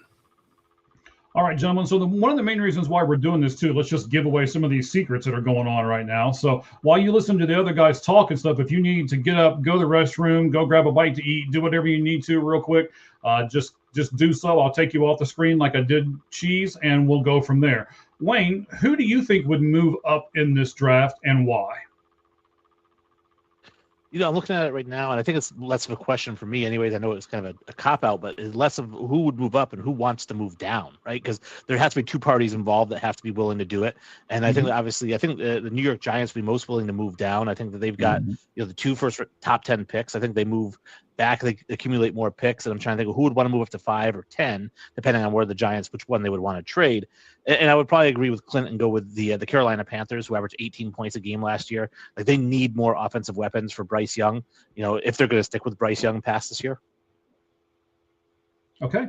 I like it. I like it a lot, guys. You guys did fantastic on that particular thing there. So let's see here. The Rams are up next at 13, and that is Cheese's pick. So we will just leave him off of what we're doing right the moment. We will reset this timer, and we'll go from there. So I tell you what, Matt, I'm going to go back to you for a second. You're the big Bears guy. The Bears don't pick for a while. Do you think there's any inclination at all that your Chicago Bears would want to move up from where they are in the draft? I haven't really heard much, but if they would they would definitely probably either try to move up to get another edge rusher or possibly even take a shot at possibly getting a safety.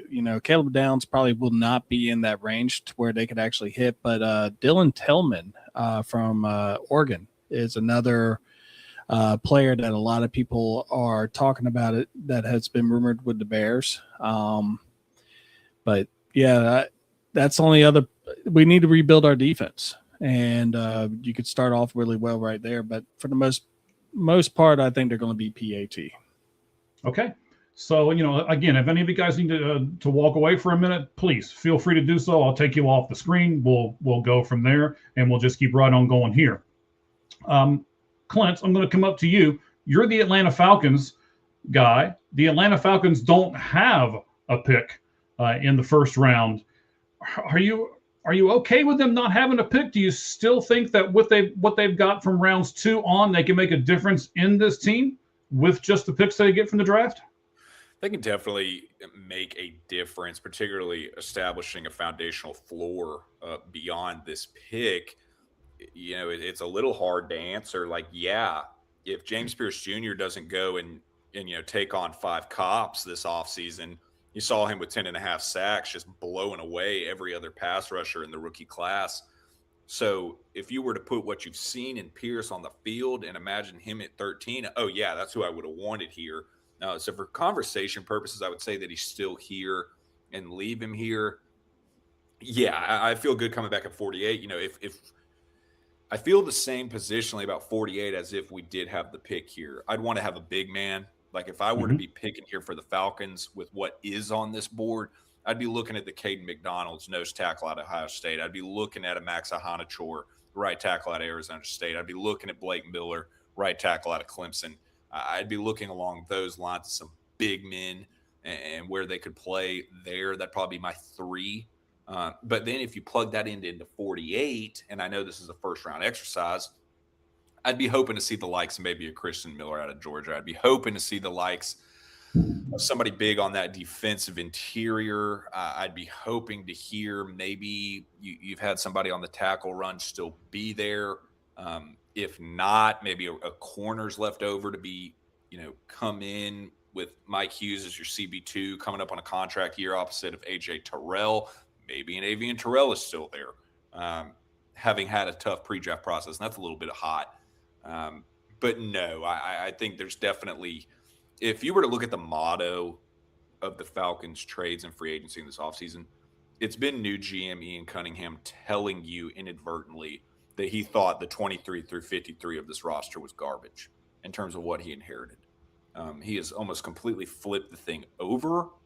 I think going into the 2027 draft where they currently have 10 picks and they currently have top 7 cap space, and I know there'll be extensions and there'll be moves made, but just as what we know right now, they're really setting up to set the floor for this year and then try and take that next big jump next year. But no, I mean, for them to have 5 picks, 48, 79, 122, 215, and 231, those first 3 in particular, the first 2, they got to get starters.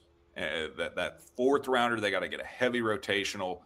And then with those 2 7th rounders, they just got to get some contributors as far as guys at the bottom end of this roster. But no, they got to make something happen. They can't just let it wash away, particularly coming off of last year and what I think was one of the strongest drafts. I mean, to walk out with Jalen Walker, 2nd among rookies with 5.5 sacks. You then see 10.5 sacks of production, James Pierce Jr. Xavier Watts was tied for 2nd in the NFL in interceptions at any position, let alone rookies, let alone safety with 5. He's an absolute stud. You could keep going beyond there. They got some real contributors with the pass regime, but no, they've got to do something, particularly at 48. They got to strike. Okay. Let's go with Wayne for a second, buddy. You almost don't have a pick in the first round because your Patriots, because they went to the Super Bowl, are way down at 31. What kind of an effect can they have on their team with a pick that's so far down in the draft, Wayne? Yeah, they really did themselves bad because this is a team that was not ready to go to the Super Bowl. This was an 8-9 team, a 9-8 team that happened to go 14-2 because of just happenstance. They had the weakest schedule in the NFL. Everyone talked about that. So they end up winning the division. They go all the way to the Super Bowl, which is great. As a Patriots fan, I love it. But now you've got the 31st pick, and you've got 10 holes that you need to fill. Or you have to – it's almost like a rebuild after going to the Super Bowl the very next year because you just weren't – you did that so fast, you weren't ready to do that, and now you're not ready to do it again. So I think in reality, they're going to trade out of the first. I don't think they keep that 31st pick. I don't think they move. I think that Mike Vrabel and that team just says, listen, man, let's move back probably into like the late 20s, early 30s, pick up an extra pick for next year, maybe pick up an extra 3rd or 4th, and they kind of rebuild with some like 2nd and 3rd, 4th round picks. Okay. This is fantastic. We are getting ready. I have been teasing this for a little bit. We're going to do the Rams pick at 13. We're going to do the Ravens pick at 14. And then, ladies and gentlemen, we're going to have a surprise. I'll just leave it at that. It won't take too long away from this, but it's a pretty big announcement for All Gloves Off Sports Media. We'll get to that here in just a moment. Med, are you ready to come back on screen, buddy? Okay. All right. So let's bring Med back up. And then this was the pick that Cheese made. We'll bring Cheese up here as well. And because he makes the next pick, I'll go ahead and start the clock first. And then I will tell you who Cheese has picked. So for the 13th pick, going to the LA Rams in the 2026 NFL Draft, he was highly recruited, received over 25 athletic scholarship offers, while being ranked by 24/7 Sports as the 2nd best player in his state. He's a 4-star recruit and the number 7 offensive lineman when he was taken by Utah. He is offensive tackle Spencer Fanu. Cheese, defend your pick. So I wrote down 3 names. I wrote down Mekhi Lemon, Kenny Sadiq, and Spencer Fano. I said, I just want one of them to be there. Rams right tackle retired. All right, let's just start with negatives. We'll get positive. He doesn't have great length. His footwork's a little messy. And he really struggled against David Bailey. But then again, like David Bailey. But he is as athletic as any lineman in this class. His movement, his acceleration, he plays great in space. He is such a good finisher. He will block to the whistle. I love his effort. He loves the game. You can tell. And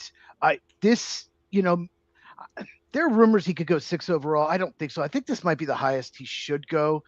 I have him probably 15th, 16th on my board. This is the right where he should go. But the Rams run a lot of outside zones. They need athletic linemen, and he's a perfect fit for their scheme, and they need a right tackle. I think their goal is to get an offensive weapon like a Mekhi Lemon, a Carnell Tate, or Kenyon Sadiq they're all gone. So let's get that in the second round. And yeah, let's go get Spencer Fano, a freak athlete at right tackle. All right. So, Cheese, I'm going to take you off the board real quick as we talk to everybody else. You will go make the next pick. So now the Ravens are on the clock with pick number 14. Wayne, I'm going to go with you for a second and tell me this, buddy. So, offensive tackle. You've talked about you won't take a running back in the first round. Where would you say an offensive tackle goes? Is there a good enough one in this draft where you're going to take them top 10, top 20? Where do you see this going? Well, first of all, tackle is high on the board of like what positional value is. Really, it's quarterback is number one. Obviously, if you don't need a quarterback, it's tackle, it's edge rusher, it's corner, right? And then maybe drift into receiver in that next tier. But really, in looking at this class, looking at tackle, I mean, Fano, I think it might be the best tackle in the class, and he does make sense here to the Rams. I know in the Rams mock draft that we did on Anubis Sports, it was done by Sean McDade. He had them picking Lemon's off the board. He had them going tackle in the second round, so they get him here in the first round. I don't think there's a tackle in this first round like a Joe Alt, right? Which was this guy's going to be a Hall of Famer. We already know at day one, like he's that good, and he's a top 5 pick. Fano's not that, but he is the best tackle on the board. So I think where he goes here at 13, I think it's a perfect spot for him, and I think LA is a perfect spot for him. Okay, so we like both of those spots. We like the fits and everything else. Clint, would you agree with Wayne as far as where the tackle position gets drafted? And do you like this fit for the Rams? Yeah, I agree as far as tackle being up there with those premium spots surrounding the quarterback, either quarterback, tackle, edge rusher, corner. I think that is hard to debate on my end. As far as this fit, I like Fano here, particularly schematically, what you're going to see in a McVay offense, all of that zone scheme. The only interesting point to it, and it can only be answered by McVay and company, I just wonder how much they value Warren McClendon at that right tackle spot going forward, having been behind Rob Havinston, having played well enough. I'm very curious to see, and they'll answer that here because they'll have tackle availability at this spot opposite of Alaric Jackson. That one's interesting to me. I know one of the most popular team player fits we've seen pre-draft has been a Mekhi Lemon to the Rams as a little bit of a luxury pick. Seeing Devontae Adams coming up on age 34, all this off-field BS with Puka Nacua and kind of how that fits in. They've already seen about that corner one spot with the Trent McDuffie trade. So the Rams do have some luxury here, and tackle's definitely got to be in the discussion. I totally get it. Having mentioned Fano, it's like if he weren't to have gone here, he wasn't going to last much longer. So the value lines up with it. I do drink the Kool-Aid of recent that were there to be a trade down. The Browns are interested in Fano or Caden Proctor at a tackle spot. So that even more just cements the values there. This is about where he lines up. So I get it from that end. Well, I can tell everybody that's up here, Cheese is having a hard time deciding over here. So I know he's got more than one person on this spot. Oh, he's finally made his pick. Oh, here we go. All right. Ladies and gentlemen, let's pull Cheese back up on the board. We'll add him, and then we'll be doing something. The surprising thing will be happening here in just a second. I need to find my notes on this particular player. So Cheese has been with me for a long time. The rest of you really haven't. Some of these names, okay? I am not good with some of these names. I already have no idea who it is. Yeah, but aren't like, Will Smith or, Caleb Banks I can do. I mean, but there's some syllables in this name. Do you want me to pronounce it for you, Mike? Yes. You know what, Cheese? Go ahead and announce your own darn pick so I don't screw it up. Go ahead. With the 14th overall pick in the 2026 NFL Draft, the Baltimore Ravens select Olavinga Ayuwani, guard from Penn State. Now, first of all, nice job, sir. I don't think I would have gotten any of those vowels right. So, good job on you. Why this pick for the Ravens, sir? Because a lot of players that the Ravens really want are gone. I think Kenyon Sadiq would be their target. I don't think lot of people have said that, but I think that's their target after losing Isaiah Likely to the Giants. But guard is a huge problem for them. Both guard spots. They did sign. Oh man, who did they sign from the Jets? It's John Simpson. Yes. Okay. Yeah, but guard was one of the biggest weaknesses on the team. Both guard spots were a disaster, and they still need another guard. And Iwani, he's just a very good guard prospect. He's not like elite. He's not like Quentin Nelson or Chris Lindstrom, but he's just a very good guard prospect. He fits what Baltimore wants to do. He's a good run blocker. They love to run the ball. And Dexter Lawrence just entered the division. So you need some big guys that can block him. So this was supposed to be the Raiders pick. It's not to get too into that. But yeah, the Ravens, they had a down season. I was looking at the roster, knowing I was yesterday, knowing I was going to pick for them, and they have a lot more needs than I realized. But guard is one of them. So yeah, Iwane decided to go with the guard. All right, gentlemen. So I'm going to pause this draft for a moment. We'll pick it back up here in just a second. Clint will be picking next, as the Tampa Bay Bucks will be on the clock here in just a second. But we got to do this.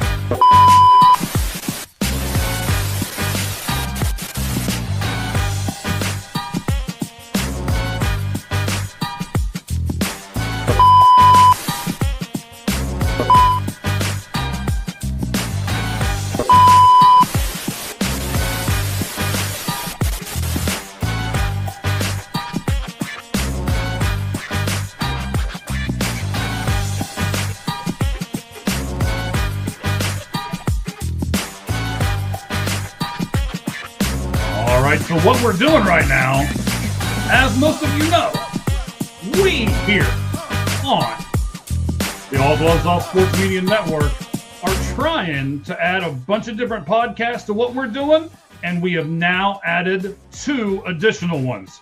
One wrestling podcast that will be joining us shortly, and one Titans guy who will be joining us right now. Mr. First Down, how you doing, buddy? Howdy, how are we doing out there? Hey, Med, baby, how you doing? Hey, what's up, All right. So, is that all you got to say to me? Oh, no, I could say more. I just didn't want to interrupt anyone else. How you doing, brother? That's fine. I'm good, buddy. How are you? Man, living the dream. all right. So, hey, I just wanted to take a few moments, to bring up Sam. He is known to most of you as Mr. First Down, and he will be joining our lineup here on All Gloves Off Sports Media. We can't wait to add him. And, of course, the Cheap Pop Society will be with us as well. So we're going to add a wrestling podcast and a Titans podcast. We're going to put them both in the ring, one in each corner, and let them fight it out to see which one's going to debut first. Mr. First Down, what do you think about that?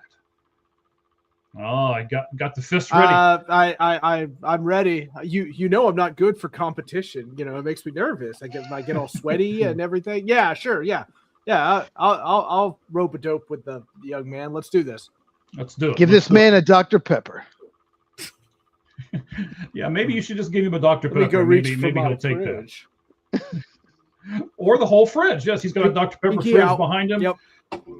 Yeah, so I know this is one of our biggest shows. I wanted to go through and do this. We also I have this coming week, I have 4 appointments set up to talk to other people on other podcasts that are very excited about joining us. We've got the Frost Buddy promotion with us. We now have Forward Fan with us, and I've got 2 more that I'm going to sign, and they'll be done by Tuesday for the Lights Out Sports podcast, and we'll be able to announce them then. So All Gloves Off Sports Media is doing fantastic things right at the moment, not just this show with Clint and Wayne and Med and Cheese, but we're doing a whole lot more, and we certainly appreciate all of our fans driving us toward the end there so that we can give you great content. The thing by the end of the year is we want to be able to have at least 3 shows every day for you guys to be able to watch. So we're heading that way, and Mr. First Down and Cheap Pop Society are the 2 first steps in getting us where we need to go. All right, Mr. First Down, I know you can't stay real long, but do you got anything you want to say before we let you go, buddy? Yeah, I'm glad that I've tricked you into thinking I'm legitimate. I always appreciate Cheese, picking difficult names to test your lingo. And super excited. Hey, super excited to be here, boys. Real Super quick, excited to 30 be here. seconds. Mr. First Down, tell us what you think of Jeremiah Love 4. Do you like that pick? Are you, because that's what the rumor is. Do you like it for the Titans? I wouldn't know. I wouldn't know because Jerry is totally trading with us. You heard it here first, everybody. Oh, Crazy ooh. Jerry's moving down Ooh. to pick 4. I think it's going to okay. happen. Mike Yeah, Morganzi, Crazy Jerry's moving. Titans See, it's GM so has crazy. said multiple times he wants. Yeah, He's it moving is up crazy. to pick But 4, Mike right? Morganzi has publicly stated. Right. Yes. He has publicly stated, Mike Morganzi, that he would like 12 picks of the top 100 in the next 4 years. So this is one way to do that, and I think this is the draft to do it in. Come on down, Jerry, or the Chiefs. Really, I'm not too picky. Whoever wants to come up. All right, sounds good, sir. Appreciate it. I know you got little ones and everything else that you're putting to bed, and Dr. Peppers that you're drinking, so we'll let you go, bud. But we are super excited to have you on board right here, All Gloves Off Sports Media, along with the Cheap Pop Society. I'll talk more about them here in a little bit, but thank you, Mr. First Down, for joining us. We certainly appreciate it, buddy. No problem. Bye, everybody. And All Med, right. I'll see you Later, later, buddy. I guess. Okay, sounds good. He's such a funny dude. He's a cool He is. dude. He's a good guy. Like I said, I know some of you, might be rolling your eyes right to the moment, like, oh, you're going to promote yourself during this show, and I'm over here just hanging out. And the answer is yes. All right. Now you got a good one right there, boss. Yeah. Good Yeah. We were really looking forward to him. I agree with that. So John in the comments, I just want to jump on here. He's a big Cowboy fan. So I want to know, do you like the Sonny Styles pick? Let us know in the comments. All right, John, you can certainly do that. Well, and then we got a couple other comments going on right at the moment. We will get to all of them before we make our next pick. Clint, sir. He calls me Chivas. Yeah, yeah. Well, I've called you worse, so it's okay. So Clint, we're going to take you off screen here for just a moment while you make your pick. We will start the timer, and then we'll remove you here for just a moment, buddy. The Tampa Bay Buccaneers are now on the clock with pick 15. Real quick, I just want to ask Wayne about Ioane. What do you think about him? I mean, it's fine. Again, I like the idea of a guard there. When we did our Rams mock, we had I'm not Rams, the Ravens mock. We had Tyson go in there because obviously, 175 yards passing per game, it's not going to cut it. If you want to win the NFC North or AFC North, we were looking at interior offensive line. So I think he's a top 15 prospect, which is tough with guards because you can be the 14th overall prospect as a guard and not get picked until 28. It's just tough. I feel like this guard go in the top 15. Okay. Which is crazy if you think about it, because you look at what the Cowboys were able to do last year with Javonte Williams when they selected Tyler Booker too. So, well, do you think he's a better prospect than Tyler Booker? That's I think Ioane's a little bit better, slightly. I think they're pretty close, though. They're very close. Well, and then that makes it almost like a questionable pick then, right? Because you figure if they're close, right? If it's just a little bit of a difference, maybe Ioane is a little bit younger, right? Mm-hmm. But like if it's close, do you want to use the 14th, 15th pick on a guy who's similar to a guy who he might not beat out in training camp? I don't know. It's like, or could you use that for something else? Well, I just meant in general, like, is he better? Booker went 12th overall. Ioane probably not going that high. I like to compare like past drafts of prospects. I'll just say this, like, I do not love this draft at all at the top. I think it's super weak. I think Ruben Bain and David Bailey are on par with the 2024 draft, guys that went in the middle of the first round, like Latu, Jared Verse, Dallas Turner. I think level of prospect are similar, but 2024 draft was insanely talented at the top. You had 6 quarterbacks in the top 12. You had Brock Bowers. You mentioned Joe Alt, Wayne. Yes, that was such a great pick. You had Roma Dunze. You had Marvin Harrison Jr., Malik Neighbors. I just feel like this top 10 is super weak. What do you think? No, I'd agree with that. I don't even want to say it's weak. It's weak in the positions that people want, right? Like it's not top heavy with elite tackles, elite quarterbacks, elite receivers, right? It's top heavy with elite middle linebackers and some edge rushers. It's just not a sexy draft. But I think it's a really deep draft, and I think that I'm sure that teams wish there were 5 or 6 quarterbacks in the top 10 this year, but they'll have to wait till next year for that. It's gritty. All right. So Clint's pick is in. Wayne, you will be going off stage again. I know, shocking, but he'll be making the pick for the Jets at pick number 16. So let's take Wayne off. Let's add Clint back. This is another one, but I think I can do this one. So we will go with it here and see. So with the 15th pick in the 2026 NFL Draft, by way of Clint, the Buccaneers have selected Akeem Mesidor, edge from Miami of Florida. All right, Clint, you're up here on the board. Talk to us. Tell me exactly why you think this is a great fit for the Tampa Bay Buccaneers. The pass rush need is evident. 13 sacks, particularly 3.5 in the college football playoff against as high competition as he could have had opposite of Ruben Bain on that Miami 4-3 defensive front.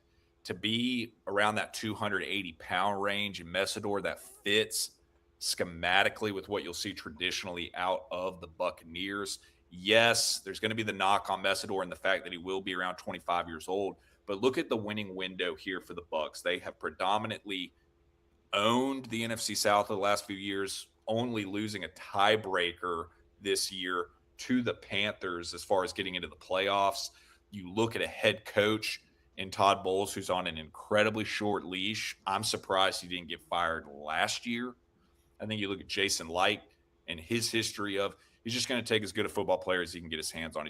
He's one of the least cute GMs you're going to find in the league.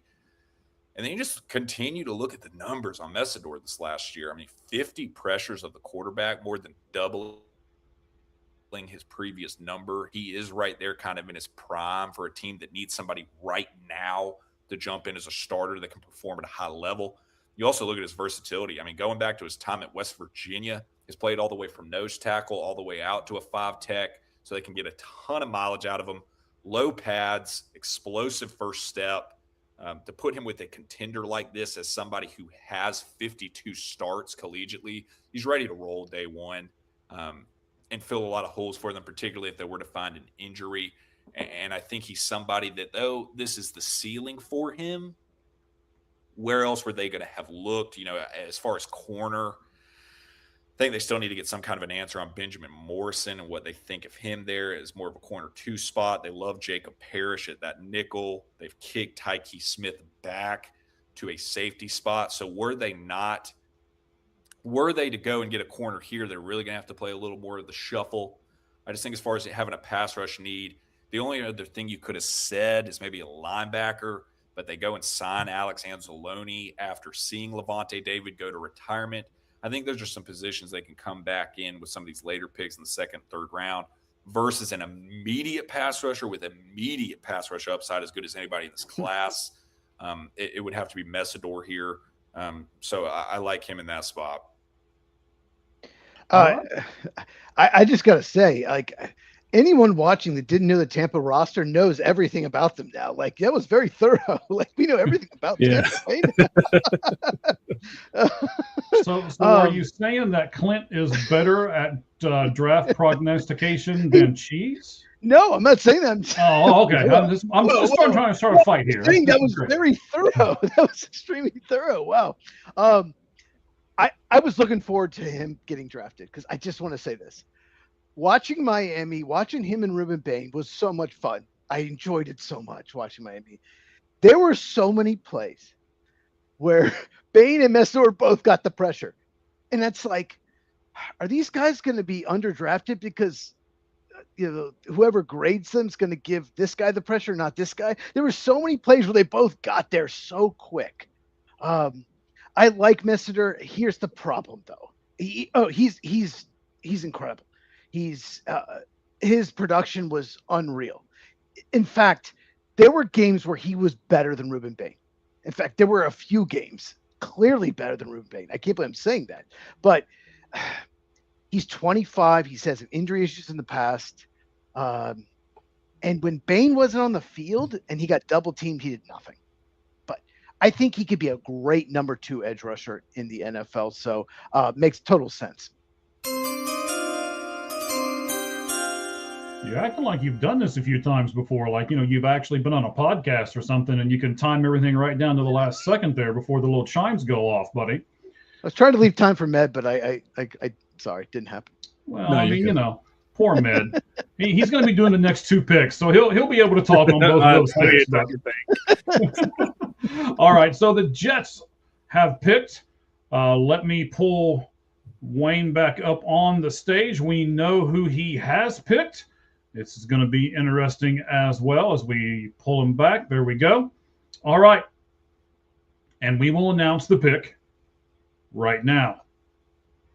By way of Wayne, to the New York Jets, they now have in their fold wide receiver, Arizona State, Jordan Tyson. Why this wide receiver? Was he your number 1 wide receiver, Wayne? No, my number 1 wide receiver was Tate. But obviously, he's not there. I think that this just makes sense for them. Obviously, they went defense. They went edge rusher with their first pick. They do need some wide receiver help. Obviously, Garrett Wilson's fantastic. But then, you got Isaiah Williams, Adonai Mitchell, guys who I don't know if they're really true number 2s. And I'm not necessarily saying that, Tyson's number 2. He's a little bit slower, right? He runs a 4.55, so he's not going to blow people up down the sideline. But when you watch him on tape, he actually gets open. He creates separation from defensive backs who are probably much faster than him. His routes are really clean. I think he's a perfect complement to Wilson, who might be a little bit more of an outside receiver. All right, buddy. I thought you were going to go a little more than that. I muted the mic and was like, snot, he's done. So I had to come back real quick. All right, so Cheese, I know you are extremely high on Jordan Tyson, but let me give you this real quick before you tell me how high you really are on him. Here's the stat that I got. In his first year at Arizona State, 2023, he played in only 3 games due to injury and didn't even record a catch. Everybody on this panel and a lot of people that are listening to us know that he's had a history of injuries. How much do you think that's going to affect him in his NFL career, Chiefs? He has a torn ACL. He has torn his MCL. He has torn his PCL. I love Jordan Tyson. If you told me he would stay healthy his whole career, he is my number 1 receiver, hands down.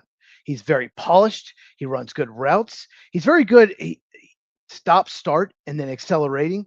I think he runs faster than his 40 time. When he's healthy, I feel like he's a 4.4 guy. But there are games where he played on 2 bad hamstrings and still played decent. I'm a huge fan of his. I absolutely love this pick. He started his career at Colorado, and I have to mention this stat. There is a strong analytical correlation between receivers that break out when they're 18, 19 versus 21, 22. Okay. Receivers that wait till later, 21 and older to break out almost always bust in the NFL last 6 or 7 years. The only 2 that haven't are Brandon Ayuk and Christian Watson.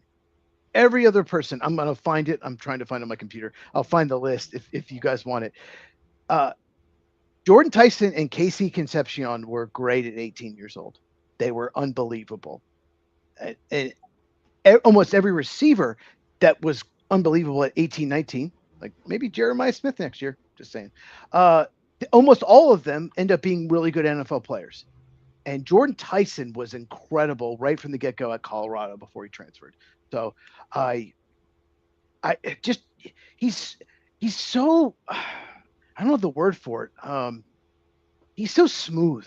He's so smooth the way he runs routes.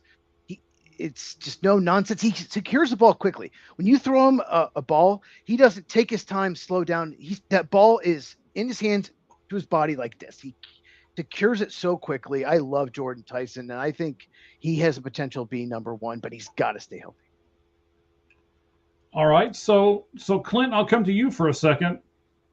How far down would he have dropped on your list just because of the fact that he seems to not be able to stay healthy? Are you okay taking a chance on him? I mean, is it if you had 2 or 3 picks, you would maybe take a chance on him? Where would you fall at as far as you're the GM of the team, you're picking next, and the guy beside you says, hey, we need to take Jordan Tyson?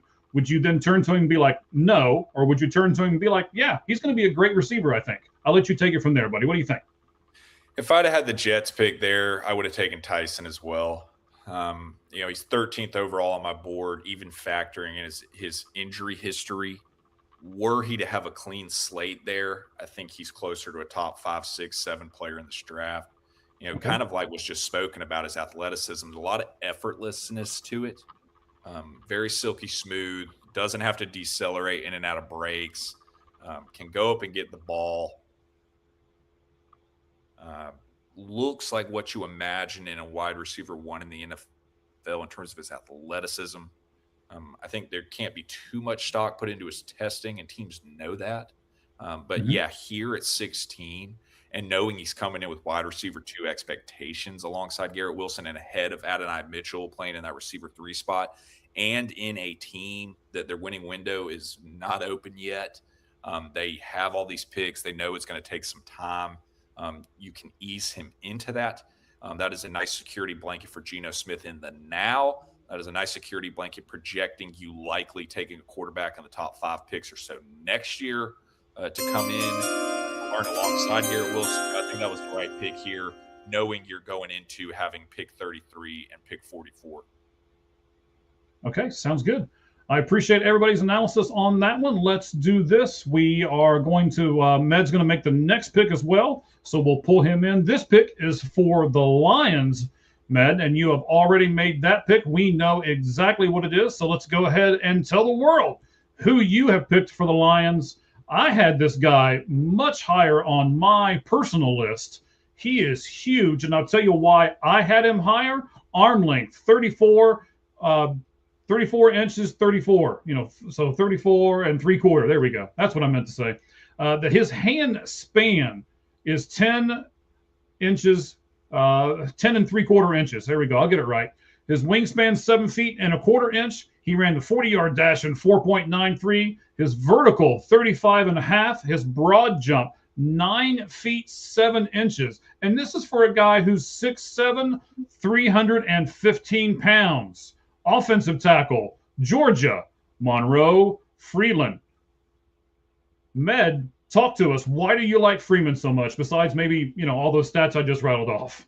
Well, I mean, he's an athletic freak at offensive tackle, and you look at what the Detroit Lions lost over the last 2 seasons is, they've been mainly hit over on the offensive line, but also, I mean, you could make an argument for edge. I mean, Kedrick Folk is still there, but I think the bigger concern right now is you need to have another offensive tackle. Yeah, they brought in Larry Broom, but Larry Broom is being listed as a guard. You need to have someone that has great lateral movement, awesome wingspan, and basically just to keep Jared Goff off the ground.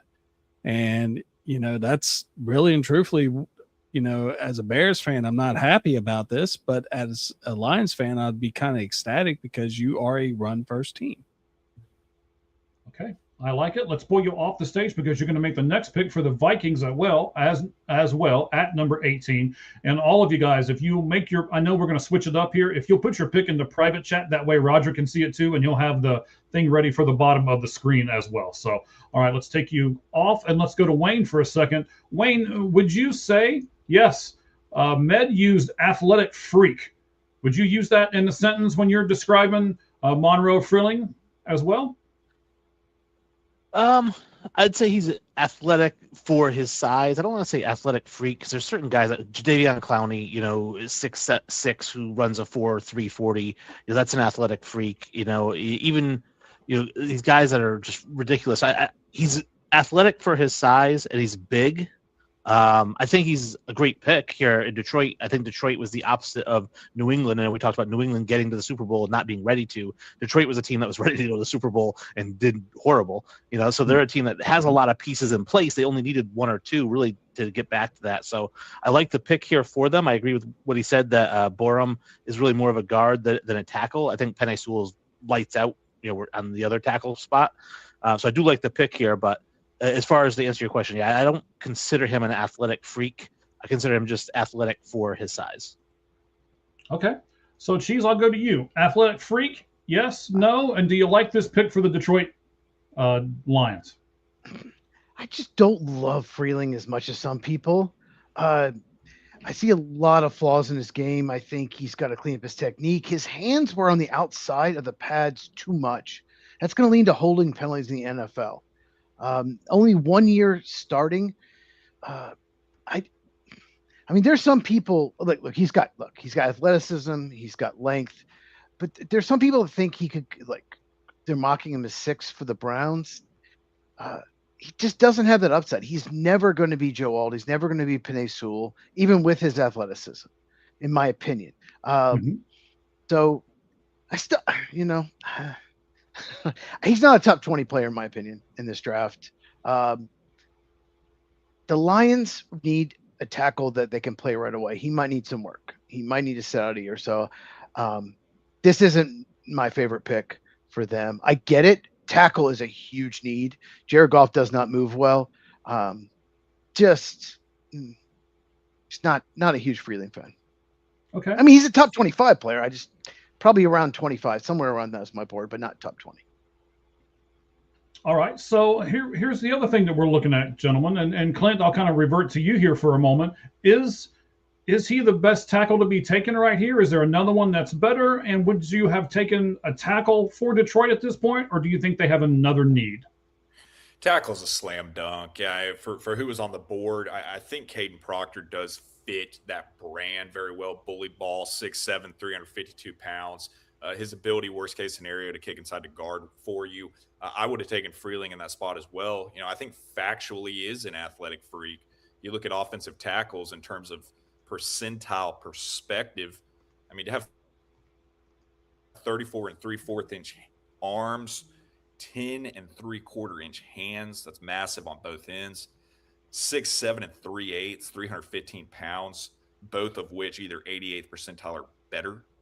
Not the weight, actually, take that back, excuse me. But I mean, look at the athletic testing, 33.5 inch vertical, that's 98.5 percentile for tackles. 9'7" broad, that is 98th percentile. A 4.95 40 is 98th percentile. A 2.86 20-yard split is 98th percentile. 1.72 10-yard split is 95th percentile. Overall, he is nearly a 100th percentile offensive tackle. I think you just also got to add, as far as some of the mentions of his technicality, the guy can't even buy a beer yet legally, though I'm sure he's had plenty in downtown Athens. I mean, he's 20 years old. He's a redshirt sophomore. Also adjusts into his body and the fact he's signed as a top 75 recruit out of the state of South Carolina at 270 pounds. I mean, this is somebody that's put on 45 pounds in that 3-year span in Athens. Best football ahead of him. Incredibly athletic, but yeah, he's got to get his hands more inside. But that's the kind of thing that an offensive line coach is going to say, I can work with that. I'm higher than the field in this panel as far as Freeling. So yeah, I mean, between he and Proctor there, that's an addressing the Lions' war room. Not to say, are we taking tackle? It's which tackle are we taking? Okay. All right. So I'm looking at the screen here. I'm not sure where Med went to. It's just a nice big green screen, but I will tell you who he picked. And then we'll kind of go from there. We'll talk about it, and then we'll give Med the ability to come on there at the end of it. But before we do that, Clint, you are on the clock next with pick number 19. That is for the Carolina Panthers. And we'll take you off of the screen here for just a moment. There's the three of us. I'm not sure if I need to be this large in the picture or not, but that's what we got right at the moment. Oh, wait, there's Med. Med's back with us. So let's pull Med up here as well. Thank you very much, Med. Appreciate it. I'm sure he was just off, getting some coffee, or maybe he was taking some coffee out of his system. Who knows which one he was doing? But maybe he was moving to Indiana because that's where the Bears might play their games. That's true. That's true. Maybe he was moving to Indiana. All right, gentlemen. He has picked number 18 for the Vikings, and he's done so with a sophomore from Oregon, 6 foot even, 201 pound. His freshman year was at Purdue, but then he moved to Oregon. Dylan Thieneman, right? Thieneman. Yeah. Thieneman. Thank you. I should have had Meg just announce his own pick as well. Meg, so did I read this right? He's actually a sophomore, right? Yeah, he's been out long enough though, because the NFL rules you have to be out of the high school for 3 years. But yeah, he is a sophomore, I do believe. All right, Meg, move your camera around so we can see all of your face, not just the one side. All right, we need to see all of you, buddy. We're seeing a lot of Bears logo. Yeah, we see a lot of Bears stuff. I don't know if that's what you're going to make Cheese all. That's probably why he did it. He was like, "Look, Cheese, here's the big C." Oh, it wraps around. Oh, it wraps all the way around. Okay. I mean, at least you got something in the background. Cheese back there just has gray behind him. He says he's a Packers fan, but he looks like he's a fan of just gray. I don't know. Yeah. So Cheese. I like the gray. You like the gray? Hey, that's fine. Long as you like it, I guess. We're good with it. All right. So Cheese, I'll go to you here. You know who the pick is. You know he's a sophomore. Does that make a big deal to you that he is a true sophomore? No, not at all. No, Dylan Thieneman is. Look, the Vikings, they need a safety. Safety is a need. Maybe not their biggest need, but it is a need. There are 2 safeties at this point in the draft that you could take, and that's Emmanuel McNeil-Warren from Toledo and Dylan Thieneman from Oregon. Dylan Thieneman is more of a true center fielder. If you play a lot of cover 3 or cover 1, you need a deep safety. His range is incredible. That's his biggest strength. He can run fast. He's 40 times incredible. He has incredible range. So if that's the safety you're looking for, great pick. If you're looking for more of in the box safety, more of a guy that can disrupt the line of scrimmage, maybe cover the tight ends in the slot, then you want to draft Emmanuel McNeil-Warren. So it really just depends. I really like both these guys a lot. I wouldn't say I love, but I like Dylan Thieneman. So if the Vikings are looking for a true center fielder, then this pick would make a ton of sense. All right. So Wayne, you heard Cheese mention 2 different guys at this position. Which one of the 2 do you prefer right now at this point in the draft? I like McNeil. Actually, I was looking at him for an earlier pick as a possibility. Like it says, it depends on what you're really looking for. Are you looking for the guy who's just like going to fly around and get lots of interceptions and can cover receivers in the slot? Or are you looking for the guy who's going to play in the box, be a run stopper? I like big, hard hitters. I'm a Cam Chancellor fan. I like guys who play in the box and who come up and hit you so hard that you think, I don't really want to go over the middle anymore. I don't want to catch it anymore. Exactly. I'm done. So I think that those are the types of guys I like. And I think especially playing in the NFC North, I feel like the NFC North has traditionally been smash mouth football, whether it's the Bears or the Lions or whoever. So I think that kind of fits the NFC North a little bit more personally. But like you said, it depends on what you're looking for. You can't go wrong with either one. They need safety help. So whichever safety you prefer. Well, Wayne, do you think he's similar, Emmanuel McNeil-Warren, to maybe – what do you think of Nick Emmanwori that was drafted by the Seahawks in the early second round? Do you like his style? I like his style. I actually think he's a little bit more athletic, though. Yeah, I think so, too. And he fell the second round. And the fact we're talking about these safeties here in the late teens tells you this draft just probably isn't strong. Do you agree? Yeah, I'm glad you brought that up because I was actually just going to say, it's almost like a boring pick, right? Like you think about safeties that you would get excited about. Like Caleb Downs is a guy you get excited about, like at safety. Derwin James is a guy you get excited when your team gets him. These 2 guys, it's like, all right, well, we needed a guy, we got a guy. Like they're good players, right. But yeah, they true playmakers probably not.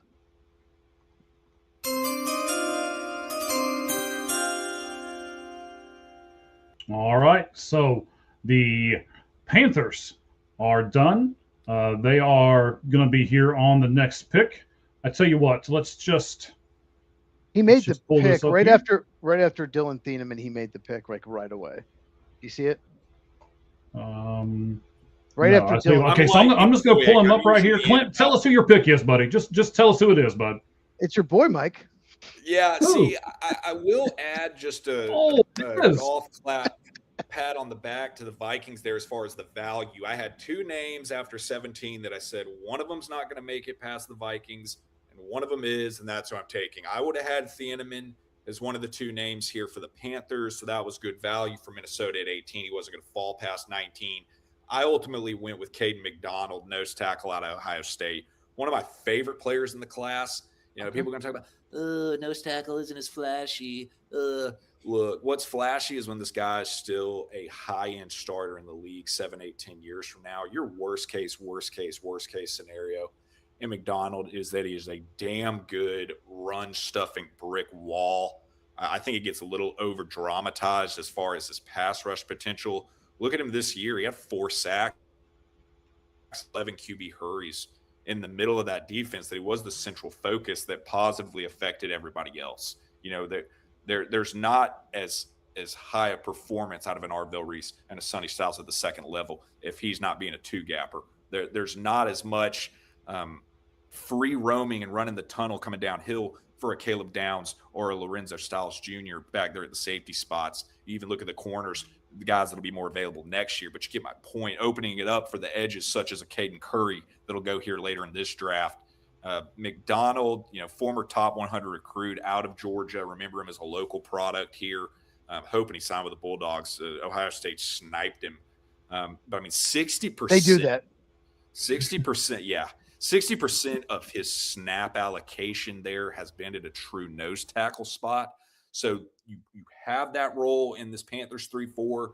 Currently starting Bobby Brown. This is an opportunity to upgrade. If nothing else, get him in there and stronger rotation, getting some more support for the Eric Brown, having to have that. I think it also positively influences every other level of this defense that they're still building out. That linebacker core they're going to want to add a name to, those young pass rushers that they have along the likes of a Princely Umamielen, among the likes of, it's escaping me, who's the Texas A&M edge that they had last year who had a good rookie season? You get my point. Somebody can help me if they think about it. And, having just given the bag. Texas A&M edge had a good rookie, Nick Scourton. Skouerton. Yeah, okay. Thank you. Right. You just saying that for some reason made it finally. Well, there's a lot of Texas A&M edges last year. They had like a bunch of guys drafted. I know Shamar Stewart didn't have a great year, but anyway. I mean, Skouerton, I think, as far as rookie sack numbers, was 3rd or 4th behind those two Falcons guys, and then Abdul Carter at the Giants. And for the value, it's there. I think this also kind of buys into the identity you'll see defensively out of Dan Morgan, who I think very highly of as a GM in my division, being a Falcons fan myself. I just think McDonald is such a high floor pick for him and sets them up to be able to swing back around, if they want to look at a receiver later on. You also look at who is, like somebody talked about who wasn't there earlier. I believe it was the Cowboys pick, who wasn't here. Sadiq was gone. Thieneman just went. The linebackers that I would have thought this early are gone. Maybe could have mentioned a C.J. Allen, but I just think McDonald, the floor is so high, schematic fit for them, and somebody, and this is stretching it here at the end here, but somebody who's lived in this part of the state, part of the country. I did live in Charlotte after graduation for a year and had such a positive experience. They really do love that team. There's so much ability for them to get even further into that team, the more success they have come with it. So I think this was one, like I said, and to be repetitive, just to wrap it up, I had two names, knew one of them would be there. This is the one that was there. So I made the pick for me. All right. So, Men, I want to go to you for a minute. I really like this pick for the Carolina Panthers. I know you're the big Bears guy because we can see the bear. It looks like it's trying to eat you back there behind you. So are you upset maybe that and did you have any inclination that maybe McDonald would fall down to your Bears? I had there are two defensive tackles that I actually look at with the Bears and everything. McDonald was definitely one of them. Like he said, I mean, he's a 2-block magnet. Like no matter what, there's going to have to be at least 2 people blocking him. He is just that good of a run stuffer. And if you have that many people going on to you, as far as that is, your linebackers are more freed up to make the tackle. So I do like this pick for Carolina, and especially with Phillips, who they did overpay for. Him being on the outside will match him up with more one-on-ones. And look, Caden McPounder, man. I mean, 6'3", 326 pounds, and that's with a light lunch, every single bit of it. And I like your mention again as far as Phillips. It's like you talk about his 2-gap and ability, taking up 2 blockers. Jalen Phillips, Derek Brown. I mean, those guys are going to eat. And that also just gives them more of a high floor for who they do look at in this next tier of linebacker, say in the second tier. Yeah, I mean, there's got to be some kind of McDonald's reference there, a Big Mac and, Eaton and all kinds of stuff. The Carolina Panthers have got to rename their stadium or something. They're opening up a new one. Maybe it'll be McDonald's Field or something because of all this stuff they got going on. So, gentlemen, I know that we're on the East Coast, almost 2.5 hours into this.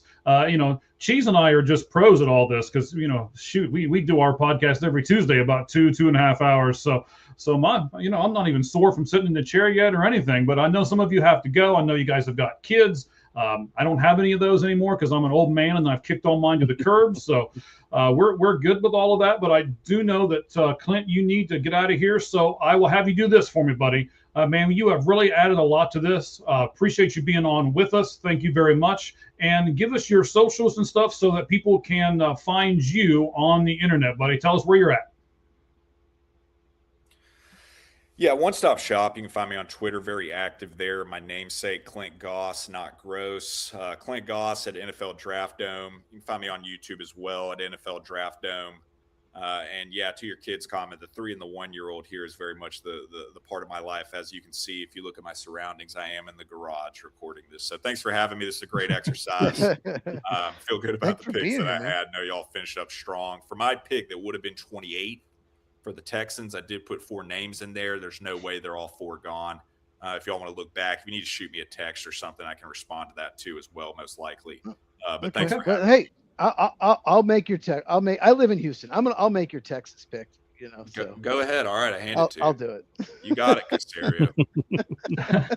All right, Clint. Hey, we certainly appreciate it. That's not a compliment. No. All right. Let me add Wayne back to the screen. Appreciate you guys. Appreciate you, Clint, being here with us. Thank you very much. I know, like I say, I know you're on the East Coast and you got to go, so I will certainly let you do that. But fans, this is a new guy. We're going to have him on the show a lot. He is going to be a new partner for us, as is Med and as is Wayne as well. So we look forward to doing some more stuff with you, Clint. Thank you very much for being here, and we'll bid you adieu, buddy. Thank you. Thank you. All right. So you have made your pick, Wayne. It is there, right? Let's see here. I'm doing like 8 different things at once, and I'm not tracking here. Give me just a second. Yes. Okay. So there we go. Cowboys have made your pick. Yeah, they went Sonny Styles first time, so we'll see where will they go next. All right. And then before we do that, Cheese, you've got the Steelers pick. So I will take you off the screen so that you can make that pick. And then we will start the clock. And Wayne, here we go. The Cowboys decided to go defense with this particular pick, as Wayne has selected for them with the 20th pick in the 2026 NFL Draft right here on the Lights Out Sports NFL Draft Special. Cornerback Gerard McCoy from Tennessee. Is this a big need for the Dallas Cowboys, Wayne? Well, I don't want to say it's a big need, but it is a need. So, I mean, we look at their cornerback room. Obviously, Deron Bland's a great player. But then you've got Kobe Durant, who also is a great player, but he's on a 1-year deal. So he's a free agent at the end of the year. And then you've got Siobhan Ravel at the other cornerback spot. So there is kind of a little bit of a fall off there. I think that Gerard McCoy, is a really good corner. He's a guy who's on a repaired knee, right? So his knee, he had an ACL injury in 2025. He just had his pro day on the repaired knee ran a 4.37, 38-inch vertical. Didn't really seem to lose any athleticism.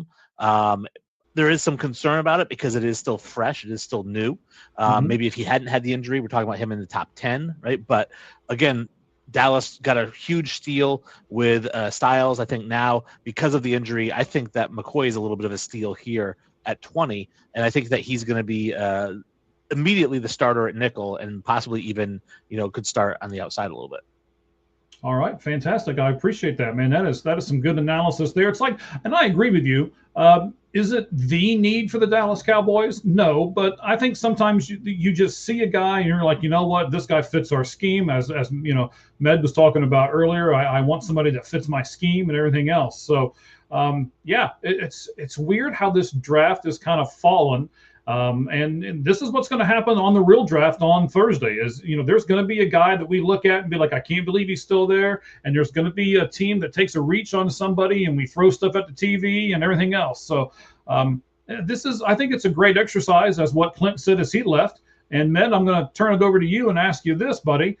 So you had said that you want somebody who fits your scheme. We talked about, the quarterback is the number one thing that you need on your team. Where would you list cornerback at as far as how important is it in the team aspect of the NFL? Well, Wayne kind of said it earlier in the podcast that it is in the top 4 easily. In my opinion, quarterback, of course, is number 1, and then you want to be able to put the rush on them as well. So some people will say tackle, then defensive end, and cornerback, pretty much in that order. So, I mean, if you're going to rebuild, and with what he's doing, he's got 2 playmakers for Dallas with McCoy and Styles. So I like the fact that is your second and third level of your defense. McCoy, like he said earlier, could have been a top 10, if not even a top 5 when he was at the top of his game, because his first year in the SEC, he picked off 4 balls. And he is pretty much, if 100% healthy, he can be a shutdown corner. So I do like this pick. Okay. The next thing that's going to come out here are the Pittsburgh Steelers. They are, of course, hosting the 2026 NFL draft. And I want to plug something of my own for a change. I don't do this too much, but I'm going to give it to you. Here's the picture, right? This is my new short form podcast. It's called The Sports Pulpit. You'll see this picture on our YouTube channel. And that will be over at All Gloves Off Sports Media. The whole thing spelled out on the YouTube. Twitter doesn't like to use all those characters, so we had to go All Gloves Off SM over on X. So when you see that, you're going to see in the upcoming episodes here for the week, we're going to do some things on the draft. I have to redo the video on Jeremiah Love since the Bengals don't pick at 10 anymore. So I'm going to have to redo that one a little bit. I just did a video on Aaron Rodgers and how I think that he is holding the Pittsburgh Steelers hostage. And then we're also going to do a video because it's in Pittsburgh. Does Pittsburgh have to make a big splash and do something crazy to get their crowd into it, being as it is in Pittsburgh there? So we'll talk about all of those things upcoming on the Sports Pulpit. You can catch that this coming week on our YouTube channel. Once again, it is at All Gloves Off Sports Media. For those of you who are listening and you are podcasters and you're thinking, wow, I wouldn't mind joining them as well, then give me a direct message over on the X. Again, All Gloves Off SM, and we'll take care of that. All right, so I want to pull up the comment here as I pull Cheese back up on. So the Chargers are next. Med, I'm going to go ahead and take you off, and we'll get that part going. So you are going to be picking number 22, 10 more picks left in this fantastic show that we got going on right now. Med will pick 22 for the Chargers, so let's pull him off of the screen. Let's put Cheese back on, and as we do, I want to talk about what Randall has to say over here, and let's show that. He says Falk or McCoy for the Cowboys. And Cheese does not agree with you. Keldrick Falk would have been an awful pick. Yeah, you see, put his next comment up. I've already seen it. Put it up. Man, don't be telling me what to do. Man, I want to react to it. I don't want to react. You want to run this show? Come on this side. No, I'm just kidding. Before you put it up. So thank you for Micah Parsons. I'd much rather have him Jermod McCoy. Although I like Oh, Jermod McCoy, but okay. come on, man. That's why you wanted to do that. Okay. Yeah, I get it now. that's All why. right. So let That's me get John. everything He's together here because yeah. I gotta find this this pick that we've got so I can have my notes in front of me on him here. Excuse me. So Yes. with the 21st pick Mm-hmm.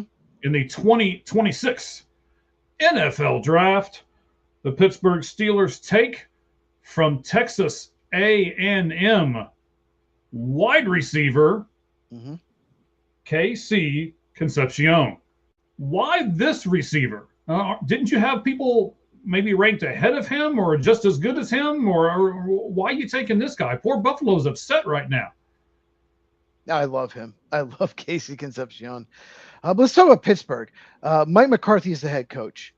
He runs like a classic West Coast offense. He likes receivers that get open quickly and are good after the catch. Their receivers are Michael Pittman and DK Metcalf. Neither one of them gets yards after catch. They've got to get somebody. That was the biggest problem with the Steelers last year. They didn't have anybody that could get yards after catch, tight ends or receivers. They've got to fix that. This is the best separator maybe in the entire draft. Now, focus drops were a problem. I think it's fixable. I think the drops were not necessarily his hands. I think it's more just focus. But this guy is, oh my God, his separation, his explosion. Like I said, yards after catch. I have him in my top 20. I think this is such a perfect fit, and Aaron Rodgers, if he ever decides to go there, would be really ecstatic. But I'll say this one more thing. They have not taken a receiver in the first round 20 years. This is probably one of the dumbest picks I could make. I thought about left tackle because Broderick Jones is a disaster, but I love Casey Concepcion so much. I had to make this pick. Okay. I'm not arguing with it. I'm just wondering if there are any receivers or anybody else on their offense that they could have used a little more than receiver. So Wayne, I'll throw that exact question over to you. Knowing what the Steelers need and knowing that they've already got two pretty good receivers, would you have picked a third one or would you went somewhere else, sir? I might have gone somewhere else. I mean, it's not a bad pick. You talked about what is their biggest need? It's quarterback, right? And I think that the problem is we don't know if Aaron Rodgers is coming back. Just like every year, he's turned into Brett Favre, the guy that he hated, right? He's turned into that, just like making a big drama every year whether he's going to come back or not. It's not the same, not quite the same, not that big. But it's not the same because actually Brett Favre was good when he decided to come back, and Aaron Rodgers hasn't been good the last couple of years. Wow. There we go. Shots fired. Personally, I don't really like Aaron Rodgers yet, and so I think personally, I'm sure this is a Green Bay Packers fan. I'm sure, but for me, obviously, but you can't take quarterback. Do you want to reach for Ty Simpson? I remember last year in the draft, they were saying like Shedeur Sanders wasn't going to make it past Pittsburgh in the first round. He ended up going the fifth round. Yeah. So Pittsburgh knows they have a quarterback issue. I don't know. I guess I because they need quarterback and they have two decent receivers. I probably would have gone. I don't know if I would have gone edge or something on defense. I mean, I feel like Pittsburgh always does defense. That's why their defense is so good every year. So I probably would have looked in that range, but I don't hate the pick at all. Like I said, they have to get yards after. They have to get somebody that can create yards after catch.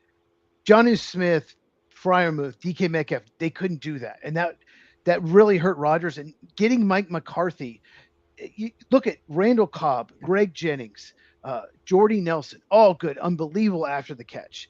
That's his offense. So they have to get somebody, in my opinion, that can do that. So it's either Casey Concepcion or Omar Cooper Jr. And I just like Casey Concepcion a little bit better. So you didn't have Boston in that consideration? He's not that type of receiver. He's like Michael Pittman type receiver. They have that. They need that guy can get yards after catch. That can win quickly, separate, and make plays with the ball in their hands. And I'll say this about Casey Concepcion. One thing I loved about him was when he caught the ball, it didn't slow him down. Like he was able to catch the ball and not lose any momentum. He was able to keep his speed through the catch. And some of these players, as they catch it, they slow down, catch it, and then start running again. All right, so we're going to start this clock. Yeah, go ahead. I just want to Go bring ahead. it back around real quick to Sure. bashing Aaron Rodgers, because you don't need a receiver who can do well after the catch if your quarterback can throw the ball over 20 yards. So really what they'd be doing in this case is they'd say, all right, well, we're expecting Aaron Rodgers to be our quarterback, so we need to put pieces around him. At 43 years old, you need to not be building around this guy. Well, they're going for it. They're not gonna. They could have traded back, getting extra picks years ago. They're still going for it. So, I get a player that can help them right away, like Casey Zepchion. I get what you're saying, but yeah. And we've said before, right? Being where they are is the worst thing to be. Being mediocre is terrible. Yeah. So that's what they've been. Oh, I don't years. necessarily agree. I honestly, they should have traded back and not signed Rodgers. They never should have signed Rodgers. They never should have done that. They should have traded back, been terrible, gone for a high pick to get a quarterback. But the Pittsburgh Steelers are too arrogant to do that. They won't do that. Interesting. An arrogant team. Imagine that. They are. All right. So Wayne, we're going to take you off. You're going to pick pick number 23 for the Eagles. So let's do that. Let's bring Meg back up here. Or Med back. I don't know why I keep wanting to call you Meg. I don't know. I've done it like 3 times. Trying to figure I've that got out it written. I've got Done it it written like right 18 there. times. It's done it like written 18 right there. It's okay. Of course, you know. I know Cheese knows. I know some of our people know. The sleep deprivation here is catching up with me a little bit. So I definitely understand that. yeah, you don't want to know how many hours I've had to sleep in the last 3 days. It's probably not double digits even. So yes, we got the pick. It is in. It is. Let's see here. Yes, you put it up here on the board for us. I've got it here right now. Roger, I see you're asking me as well. So the pick for Meg at number 22 for the Chargers. I did it again, didn't I?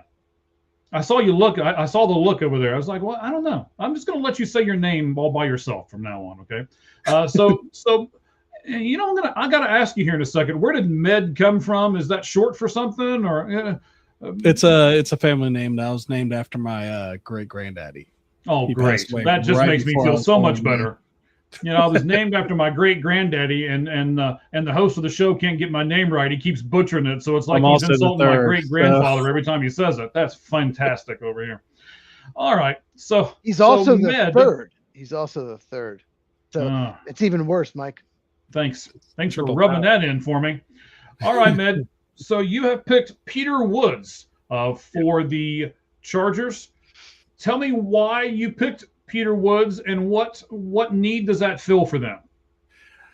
It fills their defensive tackle need. I know that their defense was ranked pretty high. I think that was kind of like a little bit of a spoof. I mean, last year I think it was in the top 10 if I remember correctly. Yeah, 9th in defense allowed points, but they're also getting up there in age as far as like their front 7 goes. And Peter Woods, he just has a really good motor.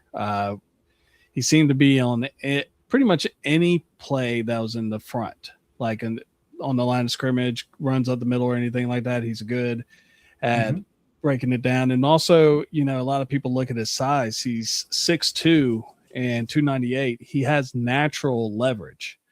Most of your offensive linemen in your NFL guards and stuff are like 6'4", 6'5". So he's going to be under their block right from the get-go. He has a good explosive step, and he can extend really well. Wow, look at you. You guys are doing excellent tonight. You guys, it's not just, we're just throwing stuff at the wall and seeing what sticks. Everybody, Wayne, Med, I had to look over the paper and make sure I got it right. Wayne, Med, Cheese, Clint, I'll just have a name badge on me there we next go. That's time. what you should. That's what you should do. I mean, you know, maybe you should do it on a cup like Cheese did. You know, he's over here bragging about his merch. Every time you come up on the screen, maybe There it is you go, again. you just hold the cup up and be like, "Here, stupid, read it off the cup." There it is. Right. You know what? I may have to get one of those mugs. I'm not even a coffee guy, but $69.99. oh, that's all. Okay. That's a Mike price. It's $49.99. For the low price. Yes. Everybody else is going to get it cheaper. I completely understand. I mean, prices that low, he's practically giving it away. Frost Buddy is who is sponsoring us, talking about merchandise and stuff like that. Yes. You can scan the QR code bottom right hand of the screen, or you can go to, give me just a second. when we take the border off the bottom. Oh, look at that. Roger, you are all right, buddy. Taking that border off the bottom so we can see it, you can go to frostbuddy.com/Red Hot Reds. That is one of the many podcasts that we have right now on All Gloves Off Sports Media. Let's pull Wayne back up. Wayne has made his pick number 22 for the Eagles, a player, the last two actually. I did not have Peter Woods in my round one in my own personal mock draft, and I do not have this player either in my original mock draft as well. So Wayne, I'm going to give this to you, buddy. I'm going to start this timer here.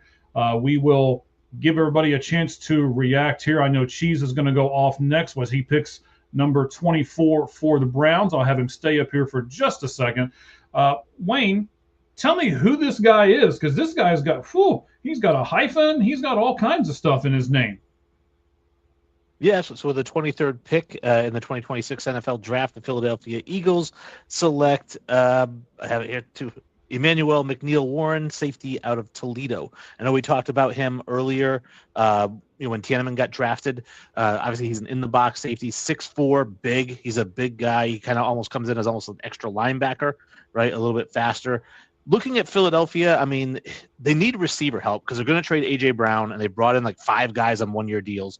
But I don't think they're going to take receiver in the first round here. It's a deep receiver class. They can get somebody in the second, third, fourth round to add to the roster. They need tight end help, but again, I'm not taking Stowers this high. So really looking at their defense, which is stacked. Every year this defense is incredibly stacked. They really needed like maybe a defensive end and then safety. They've got Marcus Epps and Andrew Mabuka. And I figured, well, let's go with McNeil-Warren and get him in there as the in-the-box safety for them. All right, She's, I want to get your opinion just a second before we put you off the stage. And for those people who are like, well, man, I don't know why you do 5 minutes in between. I don't know. There's no way we're going to be able to, we got so much stuff to fill and la, la, la, la. Look at what we're doing here all of a sudden, right? It's getting a little harder to fill some of this time, but, I know Cheese can talk forever. So the first guy that's really been taken in this draft that's not from like a power conference school, right? Yeah, I was about to take him for the Browns. Yeah. I really like him. Here you go, Wayne. Thumb up in the ear to him. Give him the. There you go. But yeah, go and tip me off. I gotta pivot. All right, fine. We didn't want to see you up here with us anyway. Let's put the good-looking guys up here. Let's take you out of here. I can't wait to talk Peter Woods, but I'll talk about it a little bit later. Go ahead. Okay, we'll do, buddy. All right, so let's take Cheese off. He's going to be picking. That probably means what he's doing is trying to grab some chicken or something. That's really what he's trying to do. Roger, I'm typing everything in the chat here, so I'll get everything to you in just a second as well. Med, he said something earlier, did Wayne, went through some of the other needs that the Eagles might actually have. So was this the pick that you would have done for the Eagles, or would you have gone with one of those other needs? Well, I mean, I'm more of on the pass rush side, but I definitely can see this. They definitely faltered a good bit towards the backside of their defense. But when you read up on McNeil-Warren, he reminds me, the way that his play style is, it kind of reminds me of C.J. Gardner-Johnson in a lot of ways. He's a very aggressive, great run supporter. He can get up in the box, has enough speed to be able to recover if like little Deacon dunks right over the top. This pick is actually pretty good. He's like a Swiss Army knife in the backfield. Wow, Swiss Army knife, yes.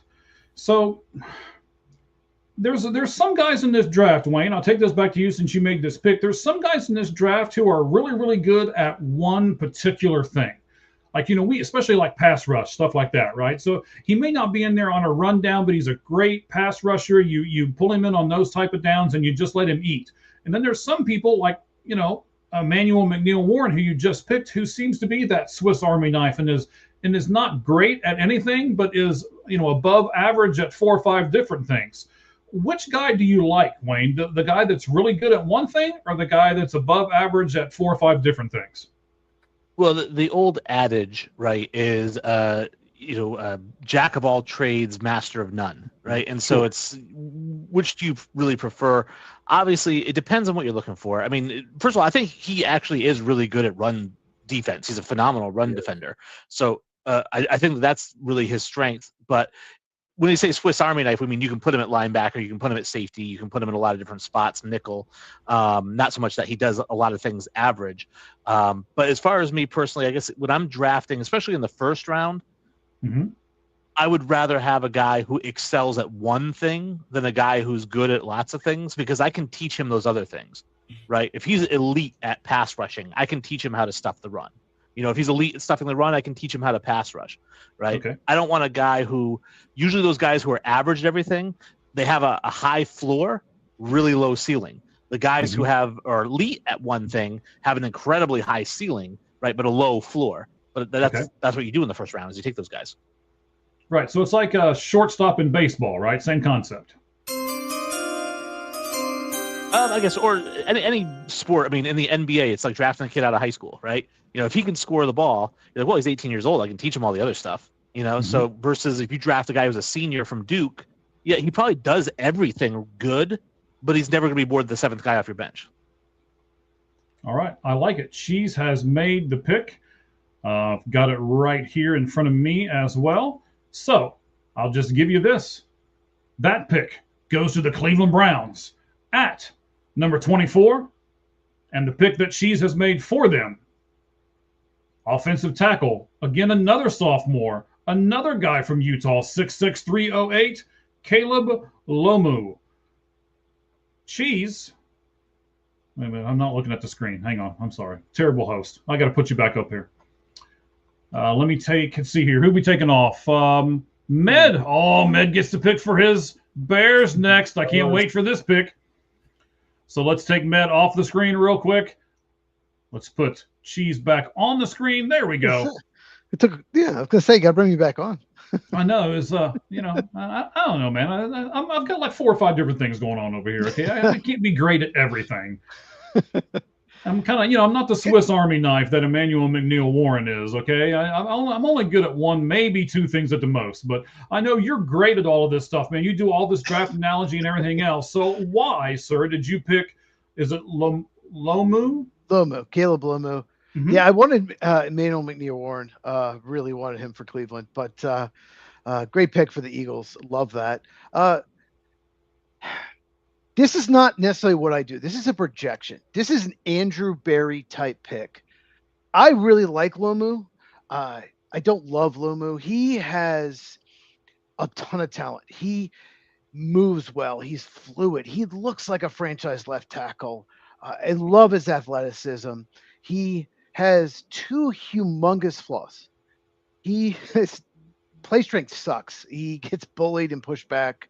And he opens up too quick. His technique is kind of a mess. I see a guy who probably should be a top 10 pick, but isn't, because he just isn't strong enough, and his technique is just a mess in games. Romello Height gave him a ton of trouble in that Texas Tech game, especially the counter moves, inside moves, showing outside and come back on the inside. And there's been some question, does Lomu really love football? There's been some question that if he does, if you're satisfied with that, this is a great pick, because he has so much talent.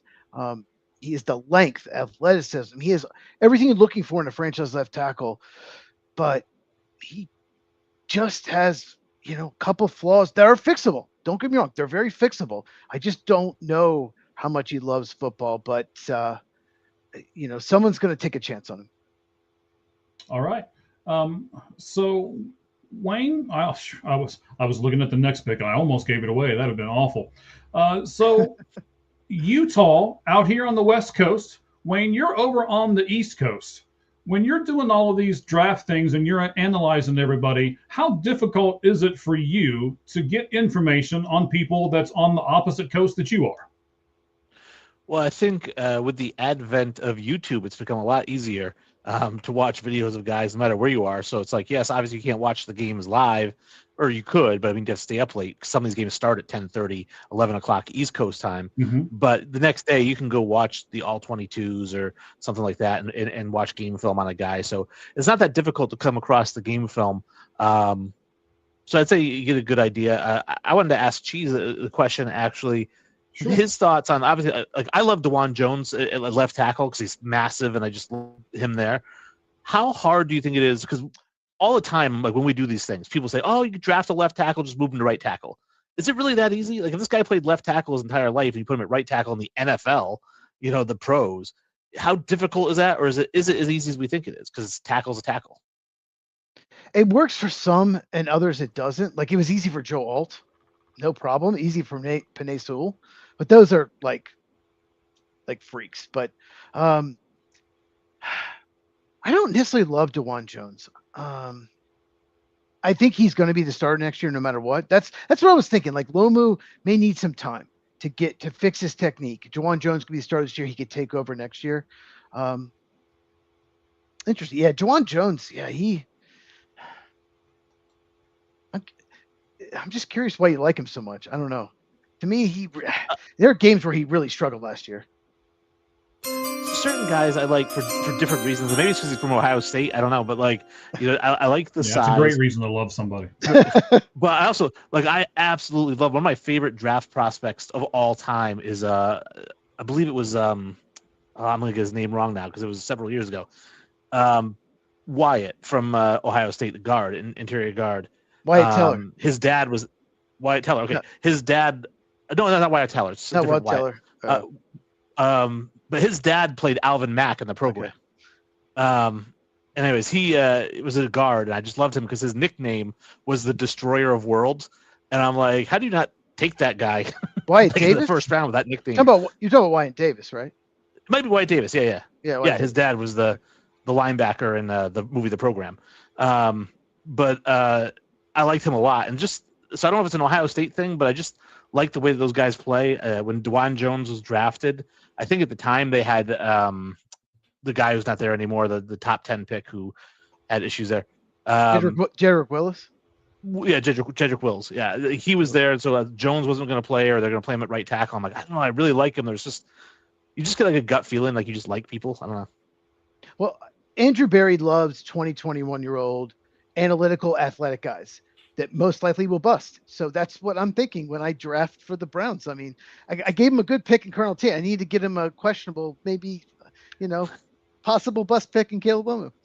You know what I think's really going on right now? I'm sure you guys have noticed that I've started the clock in the background. We're going to take Wayne off here in just a second. But I think the Green Bay Packer guy is just continually asking questions so that the Bears guy can't talk about his pick that he's making. I mean, it's all good. That's what I think is going on right here. So, Wayne, I'm going to move you off the screen here so that you can make your pick. And then we've already added Meg back. Meg has decided to make this pick for the Chicago Bears at number 25. Wow. From Georgia, defensive lineman, junior, Christian Miller. All right, buddy. Med, why? And you guys don't know, I do. I think he ran to the podium with this because he had this pick in like 10 seconds after he went off the screen. So, I mean, is that what you did, buddy? Did you run to the typewriter and just start, oh, this has been my guy? I mean, is this the guy you were hoping for a while? I showed off my 10 flat 40 speed when going up there to this podium. No, Yes, I mean, did. this is so one of the things that's a real big sore spot for Bears fans last year was our run defense. And especially in between the tackles, Christian Miller is a good run stuffer, but he also adds a little bit more. He has a good explosion with his first step and has raw power. And he'll be able to actually push the pocket back into the quarterback, which is what you want to be able to do.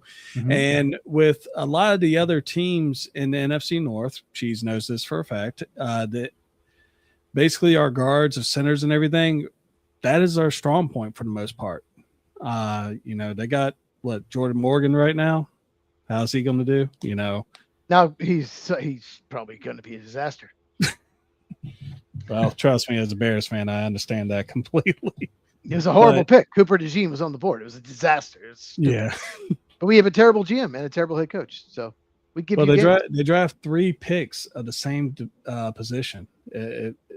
But hey, y'all been kicking our ass for the past we couple double years. triple down all the time. Oh no. Yeah. Oh no. Don't say we've been kicking your ass. I beg to differ this past season. Yeah, this past And season. in this corner, wearing the green and gold trunks. No, I'm just kidding.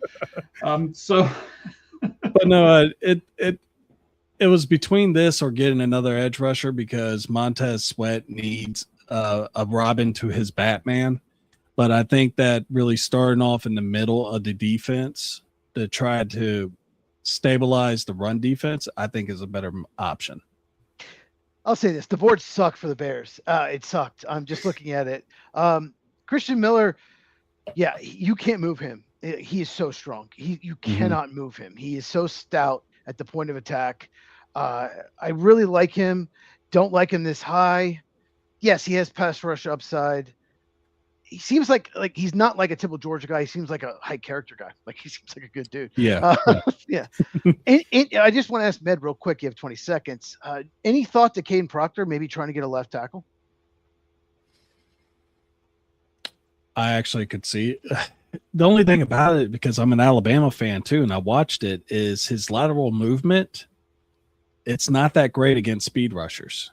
I mean, he athletically, for someone that is 6'5", 360 pounds, he's pretty decent, but his lateral movement scares me. Okay. All right. So we just had a guy picked from Georgia, and now we're going to go and see what college is Wayne going to pluck somebody from. So we'll pull Wayne back up here onto the stage. Bring Cheese off the stage because on the clock right now, as we'll start everything here, is the San Francisco 49ers. And then Cheese will also make the second pick for the next pick after that for the Texans as well. So we'll bid Cheese adieu. And then we will go with the next pick at pick number 26 in the 2026 NFL Draft. The Buffalo Bills have selected Auburn edge rusher Kendrick Folk. All right, man. Again, another guy that I didn't have in this first round going. Not real familiar with Kendrick Folk. Wayne, educate us. Why should the Bills be happy to take Kendrick Folk here with this pick? Well, it's Keldrick Falk. Well, my apologies. That's right. Yeah, but he, just big, 6'6", 270 pounds, right? It still moves pretty well. Really not an edge rusher in the sense of, like, again, the guy's going to get a lot of sacks. He's not super fast. He's elite at run defense. I mean, absolutely elite at stuffing the run. So in a way, I almost kind of say it's like a less athletic version of Jadeveon Clowney, because Clowney was always great against the run, not as great as a pass rusher. And I feel like that's what this guy's going to be. But unlike Clowney, there's not going to be the expectations of him to get 15 sacks a season. So they're going to bring him in. I think he fits really well alongside Ed Oliver. It helps that defense. I mean, what the team really needs is guard. And that just wasn't available on this board unless I really wanted to reach. There's some tackles available. And I was like, well, I don't want to move a 6'7" or a 6'8" tackle to guard, even though Mekhi Becton did it and Tyler Steen's doing it. So I figured I'm going to go with, in this case, defensive end was their biggest need. And particularly run-stuffing defensive end is Buffalo's biggest need. And Keldrick Falk is – you can't get a better run-stuffing defensive end than him right now. Okay, so you're in that division. You're the Patriots fan. You'll be picking for the Patriots here in just a little bit as well. So when you look at Buffalo, if you were the GM there, are you going to try to? I wanted to bring this up with somebody. I'm going to get to do it right now with you. I can't wait to get your reaction off of this, and you would know it better because you're in that division. So that's why I want to do this right now with you, Wayne.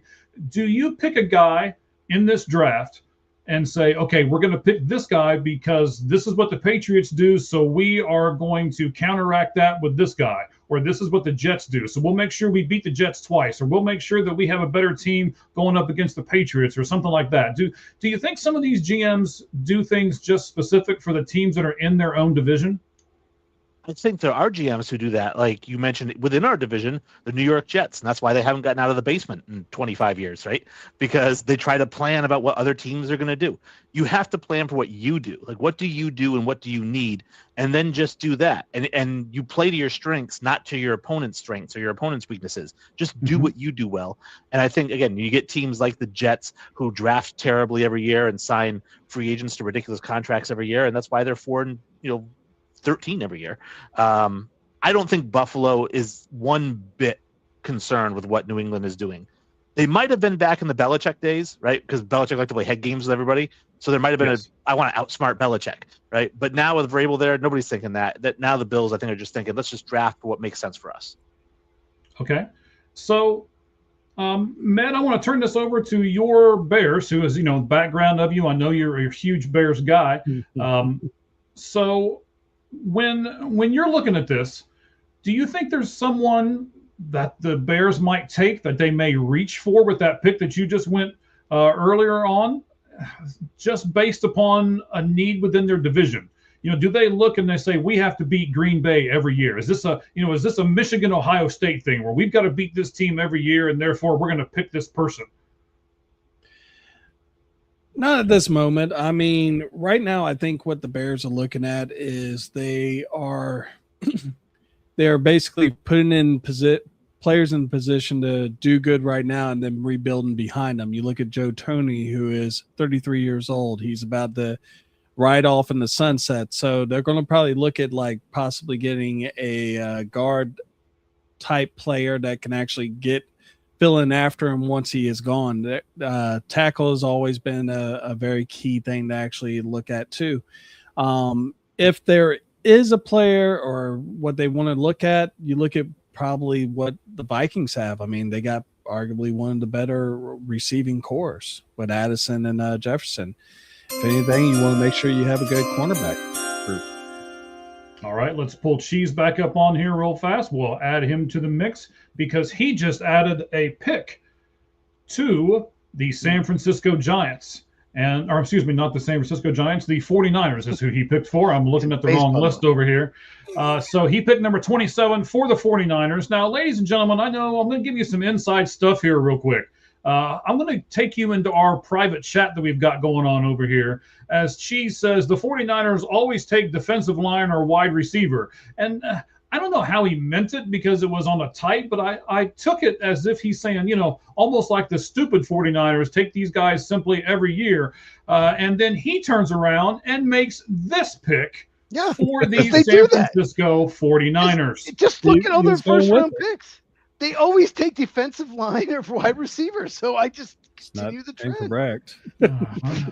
That's what they do. Even second round, they go wide receiver and defensive line. You have the ability to buck the trend, Cheese, but no. Cheese just follows suits, and he takes wide receiver from Washington, Denzel Boston. So why didn't you buck the trend? Why did you do what they've done every single year? Yeah, John Lynch Jr. Well, it's a need. And I mean, it's actually a huge need. Juwan Jennings is still unsigned, but he's gone. Brandon Ayuk's not going to be back. It's a big need for them. They need some they have defensive issues as well. But I thought about, if Caleb Lomu was there, obviously I took him for another team. He would have been a possibility. But I like Denzel Boston. I think he's 19th or 20th on my board.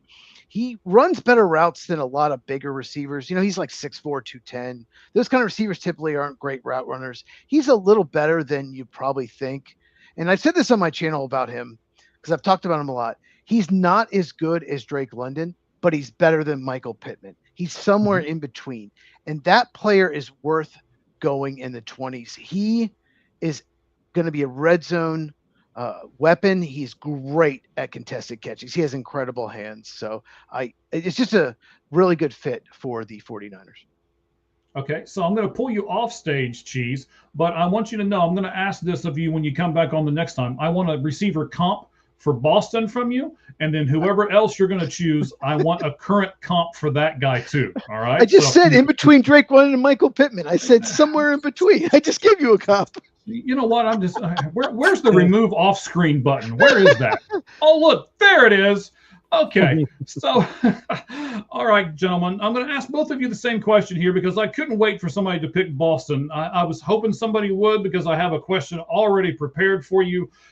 He sat behind Roma Doomsday and Jalen McMillan and also Polk as well. So do you think, gentlemen, and Matt, I'm going to start with you, buddy.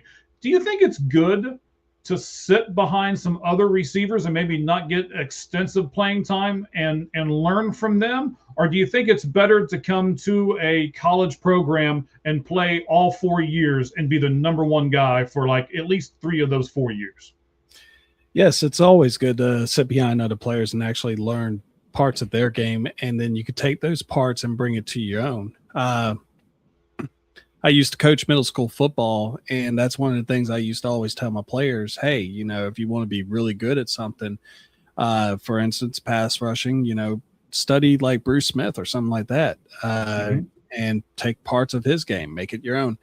This guy had a chance to basically sit behind 3 players that are, you know, Adunze, of course, everyone knows what he's doing in Chicago, and the other 2 are, you know, playing sparingly. But I mean, he got to learn, and learning on the sideline, I mean, that's a big thing right there. I think if anything, you can learn a lot with like tendencies from other players and stuff like that as well. So no, it is definitely a good thing.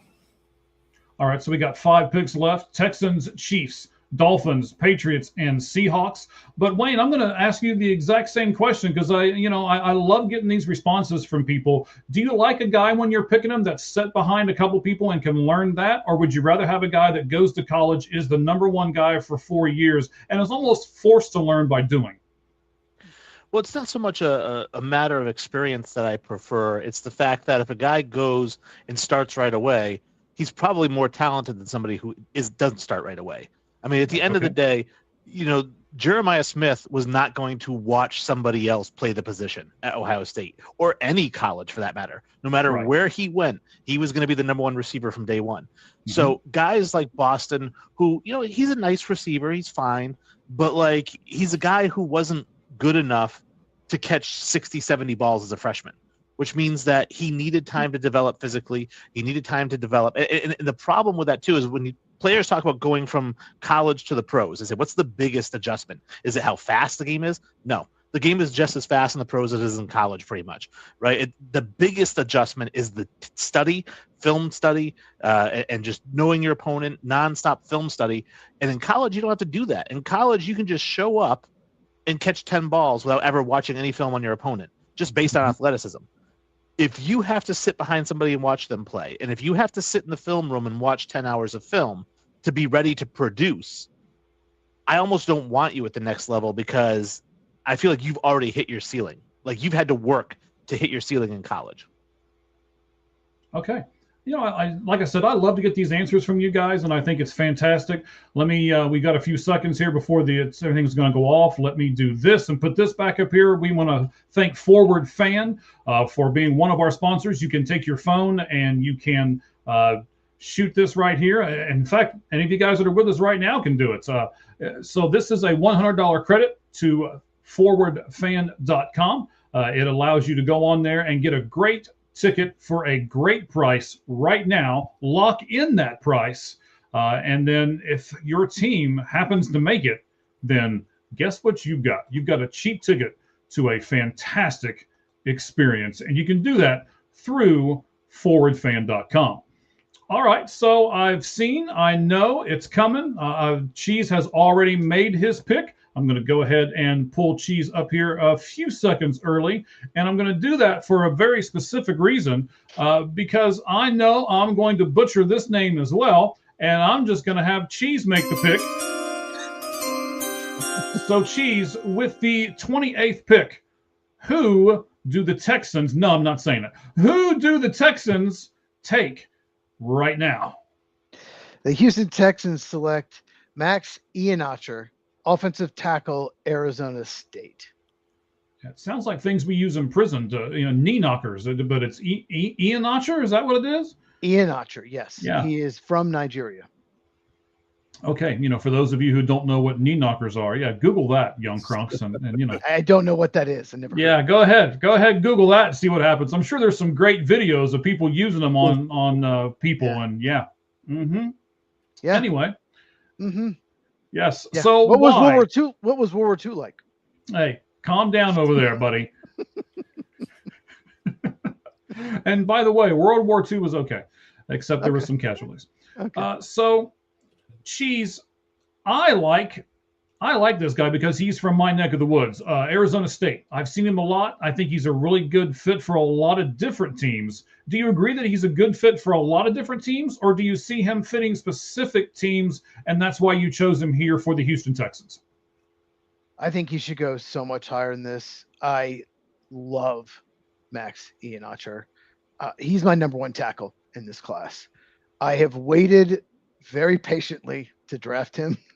In fact, I probably wasn't going to draft him if Clinton didn't opt out, because I just don't think he's going to go that high. But he started playing football in 2021. He is still raw. He still needs some work. His footwork isn't great at times, but he's so mobile. He's so physical. Anyone that's saying Monroe Freeland should go top 10 because he's a good athlete, his upside. Well, Ian Archer has more experience than Freeling in college. He has a whole year of extra experience. He played right tackle at Arizona State. He has 34-inch arms. I think he can move over to left tackle. He had a great Senior Bowl. He improved every year. He's really high character. The more I watched, the more I liked, and he did a much better job against David Bailey, much better than Spencer Fonnick did. So the more I watched him, the more I watched his interviews, his workout. I absolutely love this guy. He is going to be in my top 15. So yeah, Max Ian Archer, right tackle, Arizona State, and Houston Texans. Even though they signed like 16 free agent offensive linemen, a lot of those guys aren't that great, but he probably can sit for a year, improve his technique, and then take over next year either at left or right tackle for them. All right, Wayne, Cheese ended this whole thing by saying something that's intriguing to me, and I want to get your opinion on it here. So sometimes, especially later in the first round, you're going to choose a pick that might not be a starter from day one. So if you're doing that and you're looking at the draft board and you're like, I'm not sure if this guy is an actual day one starter, but I think this guy over here has a higher upside and he probably has to sit a year. How do you differentiate between a guy who you figure is going to have to sit a year or a guy who is a fringe starter? I think that for me, if I'm drafting a guy and he has to sit for a year or whatever to learn the position, to get better at it, whatever the reason is that he has to sit for a year, if it's in round one and I'm taking him knowing he's not going to start, he better have a ridiculous upside. Like he really better, because I don't want to draft a guy who has to sit for a year so that he can be good. If he sits for a year, he better be great. You know what I mean? Because your first round guys are supposed to start. All 32 picks are supposed to start. Maybe the exception is quarterback because they have to learn a little bit, but they all should be starters. So if you're drafting a guy saying, hey, I know he's not going to start, then, like I said, he better have like a really insane upside. Okay, so I understand that, but we're also, Wayne, looking at this draft, and this is not a great draft beyond like the first 12 or so picks, right? So is this draft a little different in this category, or do you still hold water and say, no, if I'm picking somebody in round one, they better be a starter? There's 32 picks in the first round, and there's over 1,000 starters in the NFL. So there are 32 guys in this draft who can start day one. So if you're not drafting one of them, then like I said, it's got to be because you're expecting this guy to be a Hall of Famer at some point. All right, Cheese, I'm going to turn the same question back to you. There are several people who are starters that you can draft in this draft. Do you agree with that? This is, Wayne mentioned earlier, this is a great draft in the third or fourth round. It's terrible in the first round. I think it's pretty good in the second round, but I think there could be 50 or 60 third and fourth round prospects. And, with compensatory picks, it's hard to, have the number of picks there are, but they're usually 30 or 40 picks, and at least 32, but maybe 40. But there's a lot of there's a lot of solid starters in this draft. I'll say that. There's a lot of guys that can probably start that will be average, maybe above average starters. Like center, somewhere between 70 and 100. There might be 5 centers in my top 100, but there's probably none in the top 70. There's just a lot of solid, good starters in this draft. There's just not a lot of playmakers. All right, I'm beginning to feel like I'm not a very good drafter. That's what I'm beginning to feel, because the next pick in the draft is awesome. I mean, I keep saying this. No, they're not in my first round. Nope, these people are not in my first round. Nope, these people. So I feel like the average Joe guy over here who thinks he knows how to draft but probably does not. Right, and that's why we bring guys like Wayne, and that's why we bring guys like Cheese and guys like Med on, and of course guys like Clint. Even though he's already left, he had an obligation with his kids and everything else. I'm not taking a guy away from his kids, so I certainly understand it. But we've got another one that is not on my top first round picks, and to be honest with you, so Med over here typed his name in, didn't tell me what position he is, didn't tell me what school he went to, didn't tell me anything. Edge rusher Clemson. Med, you know what? I think what that means, Med, is you want to announce this pick all by yourself. So take it away, buddy. Who are the Chiefs taking at pick number 29? At pick 29, Med is trying to atone for the error of his ways by selecting edge rusher from Clemson at T.J. Parker. All right. So again, just because I don't have the guy on my list, don't people out there who are watching and our numbers just keep growing and growing and growing, even though it's getting really late on the East Coast. I guess all of our West Coast friends are kicking it in, and they're signing on here and listening to us right now. But Med, edge rusher, and Chiefs. Yeah. Do those two things go together? Well, they're going to on this 29th pick because they've been we talked about it earlier when I made the 7th pick. They do need an edge rusher. TJ Parker does. The one thing that kind of reminds me a little bit is a lot of people, when George Karlaftis, I probably butchered that name, from Purdue, was drafted by Kansas City. They said the only thing that they said about it was this guy has a high motor. TJ Parker also has a very high motor. He keeps going. So, I mean, it was him who has had a steady incline through his college years, or Zion Young from Missouri, who kind of just popped up this past season. I was also looking at Colton Hood because of the cornerback issue that they're going to have. So I went with edge rusher. Yeah.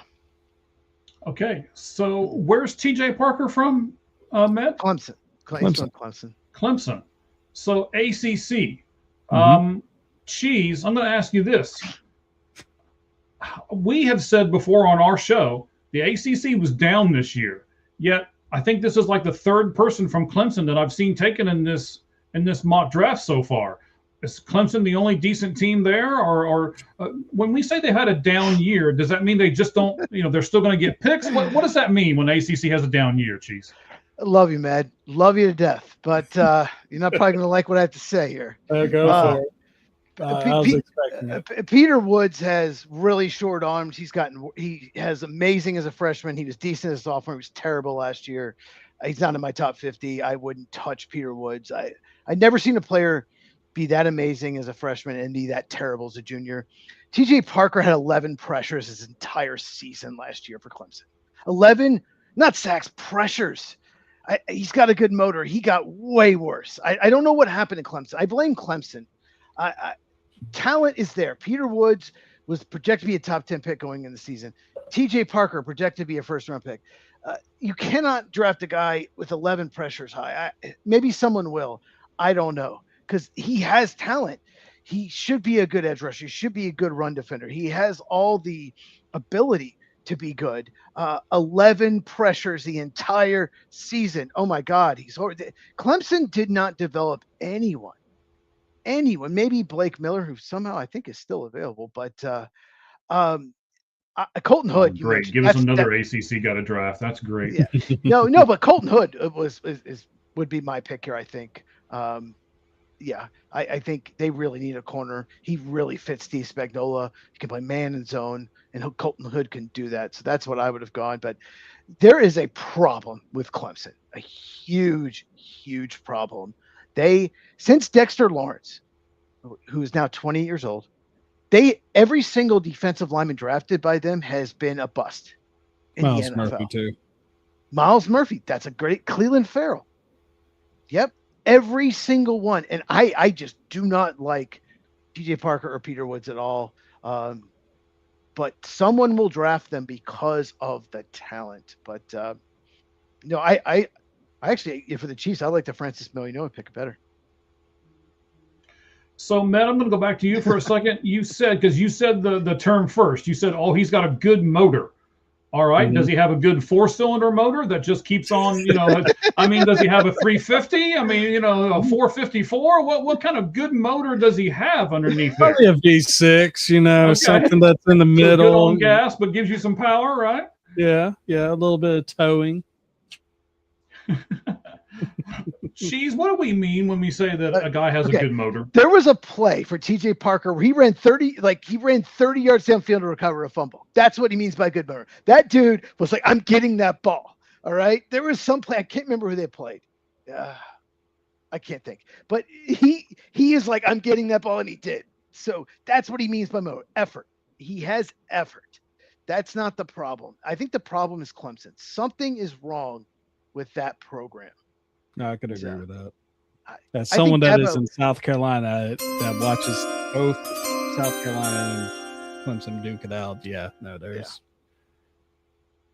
it's Clemson. Oh, I like this pick, Wayne. It is a solid pick right here. I like this. I love this. So unlike other people in this draft, Wayne tells me who he is, what position he is, where he went to school. I mean, he's just throwing all this stuff out. He was like, okay, so I know it's getting late. I know he's getting tired over here. So let's make sure that he's not going to screw this up. I'll just give him everything.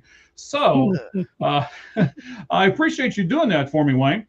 Good job, Wayne. Wayne is picking, let's see, Dolphins here that came by the way of the Broncos. So this is the 30th pick, Miami Dolphins. And according to Wayne, in the 2026 NFL draft, they are going to go cornerback, Indiana, and his name is D'Angelo Pons. Everybody loves this pick, Wayne. Why do you love this pick? He's one of my top 3 favorite players in this draft. I love the way he plays the game. I know he's a little bit small, right? He's 5'9", but Darrelle Revis was 5'10", and I'm not trying to say he's the next Darrelle Revis or anything like that, but he does run the same 40. He does have a better vertical than Darrelle Revis did coming into the draft, right? So, and when you watch him cover people, he just locks people down. When he was targeted in the passing game, opposing quarterbacks had a passer rating of 55 against him. Now, this is the NCAA Division I is where passer ratings are 189 for half the starters in college football, right? And if you targeted D'Angelo Pons, you had a rating of 55. He is a ridiculously good cover corner. And obviously, Miami needs everything. Storm Duck is starting for them at corner. So I think you bring in D'Angelo Pons. I think he's a day one starter. Storm Duck. I've mentioned him on my channel. The Storm Duck reference. He has. I knew he was going to say something as soon as you said the name. I was like, oh, here we go. I talked about Storm Duck. All right. Wayne, I'm going to take you off because you are also making the next pick. This will be an interesting pick because it is your team. So you've got 4 minutes and about 10 seconds to make the pick for the New England Patriots at 31. So let's take you off. You guys all really love this pick. Yeah, Matt, why do you love him? Matt, why do you love D'Angelo Pons? Because he's scrappy. Like whenever he sits there and, one of the things my coaches used to always tell me was like, man, you're really small, but you have heart. And I was like, yeah, that's why I'm over here on the bench, ain't it? But, no. I like this one because he was one of the leaders of that defense that actually helped Indiana get to where they needed to be. So I do like this pick. All right. So, Cheese, you want to take the question up on the board? Well, I will in a second. I want to talk about D'Angelo Ponce first. D'Angelo Ponce is under 5'9", a little bit under 5'9", but he is so fluid. I love his back pedal. He has all the athleticism needed to play corner. He is his great instincts, and he's got so much acceleration. He's so good in zone. When he drops in zone, he can read the quarterback, and then he can accelerate and make a play. And there's so many. There are rarely corners in any draft that can do that. There's like 2 or 3 maybe, and he is so good at that. And he's great in run support for someone who's 5'8" and 3/4. I don't know what he weighs. I don't have him pulled up, but maybe he's 190. He is so good in run support. His film's incredible. If he was 5'11", he'd be definitely the number 3/4 corner in this draft, maybe number 2. And it's funny that he used him here in the first round, but I also have him as a first-round pick. My defensive video I've already recorded will be released tomorrow at Football with Cheese. That's my channel. What was your question again, Mike? Well, let me. I tell you what. Let me go to Meg for a second here, because this used to be shots from the sideline. It was what Meg was doing last year. Oh, the trade on Stooks. Okay. Yeah. So Med, is this you doing this, or is this somebody else doing this from that is shots me from the doing sidelines? it? Because I honestly wanted to know what y'all's opinion was, because I remember Cheese told us to look up some gems. Okay, so trade in Stooks. Okay, he is an older rookie. He's like 24 maybe, but he is should be an unbelievable slot corner. He played slot in Arizona. So he will probably play slot in the NFL. But I wouldn't even be shocked if he goes in the first round. He is really athletic, really fast. Like, his film was some of the best of any corner. He's just old. He's had injury issues, but I absolutely love watching him. I think he could sneak into the first round, but I also could see him going like 61st. I don't think there's some mocks have him going like 95th or 105. No way. His age is what's going to hurt him, but he is a starting slot to me in the NFL. Just so much to like about him. Just his read and react, his reaction, his process speed, his instincts are incredible. All right, everyone. So we are on Facebook, on my personal Facebook account. We are on YouTube, both mine and Cheese's YouTube. Cheese, what's your YouTube account, buddy?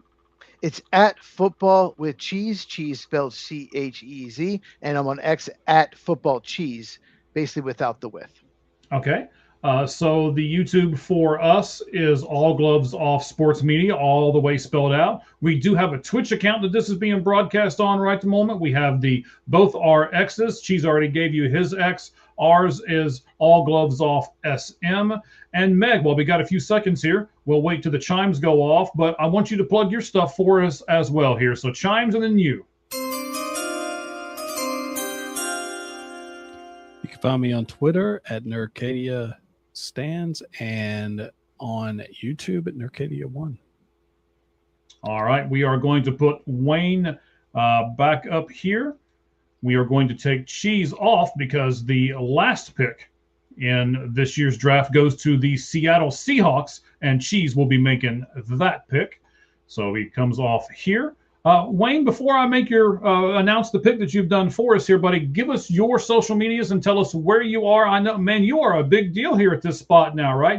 What's your title with the sports company you're with now? Yeah, with Anubis Sports, I am the CEO, president, founder, creator of AnubisSports.com. I'm also a writer there and an editor. I handle the training and the onboarding. So obviously I started this endeavor. I'm very excited for it. I think the quality that we're putting out already is incredible. So I think if people are interested in reading high quality opinion-driven articles, definitely check out AnubisSports.com. We're on Instagram at Anubis Sports LLC. We are on LinkedIn, Anubis Sports.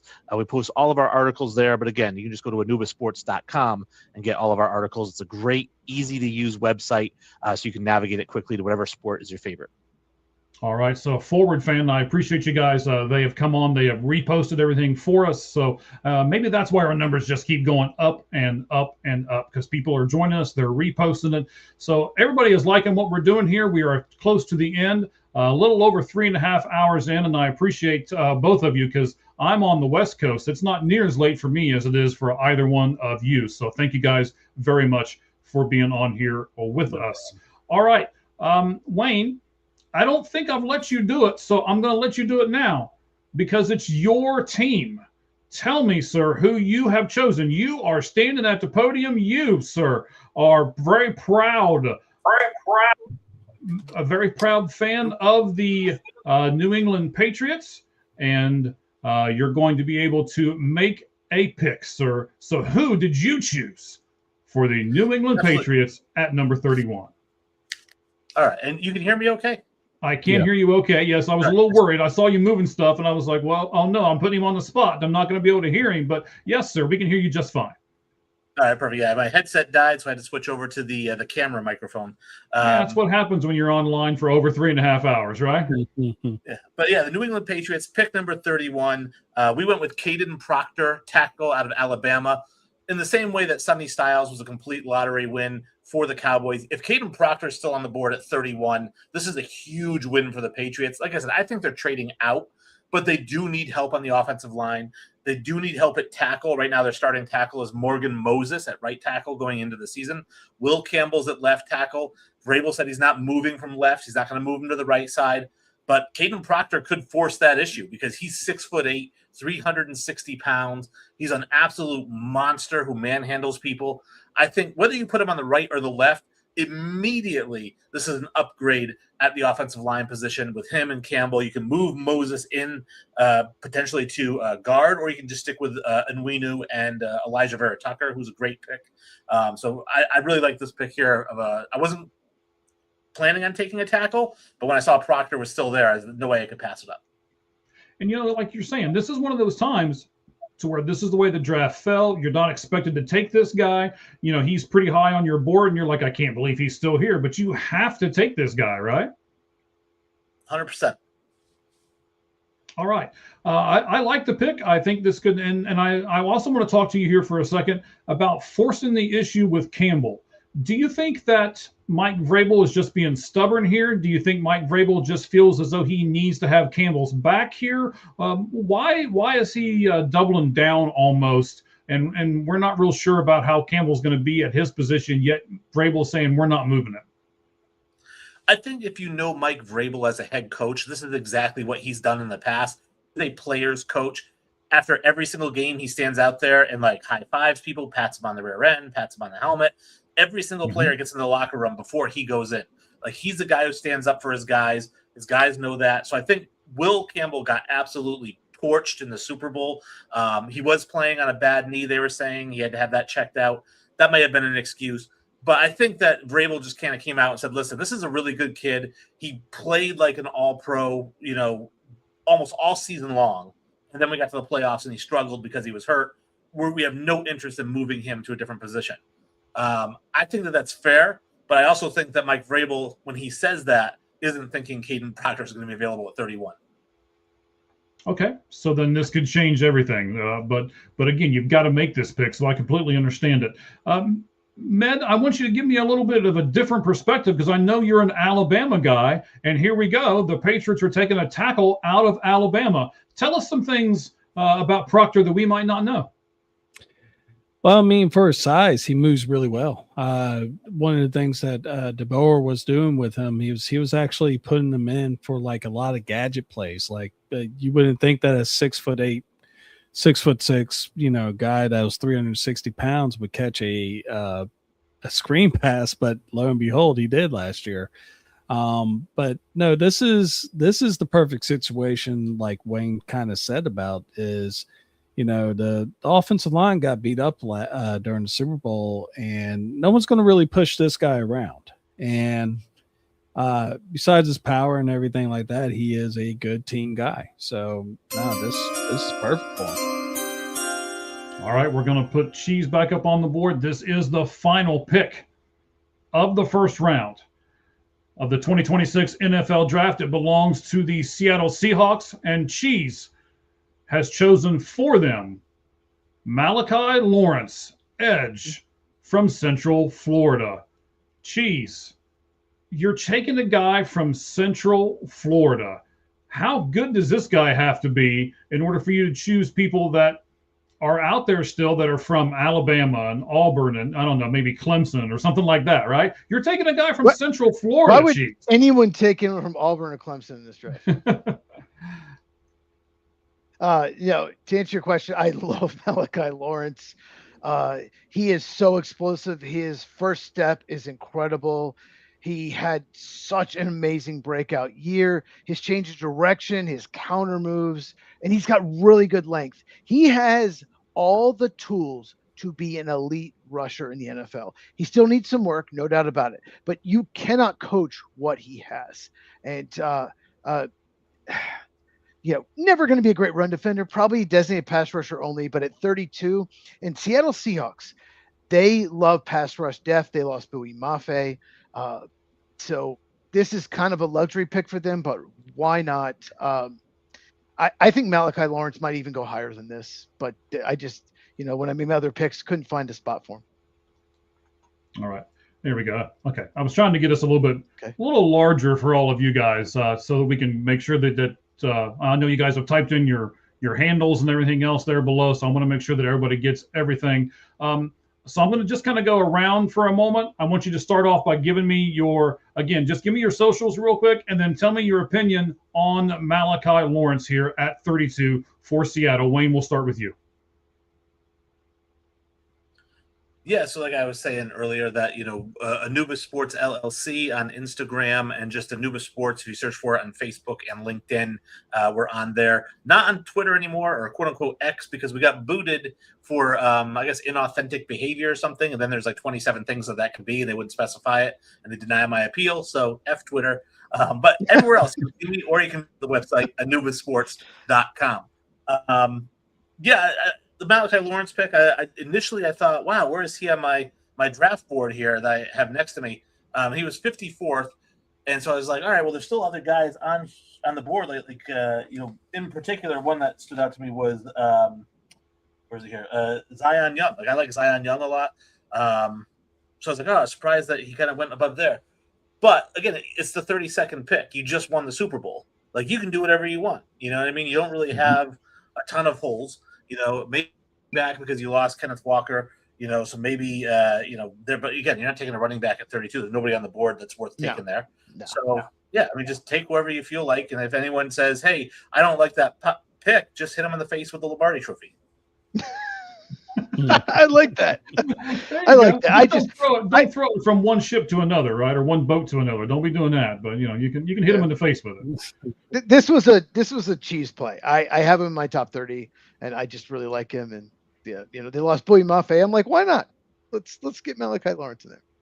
All right. So we know that Cheese is going to do he just did you just did offensive players, right, Cheese? And you're going to do defensive players tomorrow. That's correct, right? Correct. And DeAndre Pons is my number 3 corner. Yes. Okay. So Wayne, tell me what the sporting spot is that you have created again, and where did that name come from? That's an unusual name. Tell me where that came from. Yeah, so Anubis Sports, it's crazy because when I first started coming up with my own website, it's like I want to come up with a website where we're going to do that, and I was trying to find, initially I started off with Outside the Pocket Sports, and I was going to have a logo that was, just kind of a silhouette of Michael Vick, right? And it was going to be Outside the Pocket Sports, Outside the Pocket Takes, right? And as you guys know, when you start a website, the first thing you got to look for is the domain name, and Outside the Pocket Sports was going to cost like $5,000. And I was like, I'm just starting this business. So I had to try to find a domain name that was not going to cost me an arm and a leg, but two, that I could come up with a cool logo for.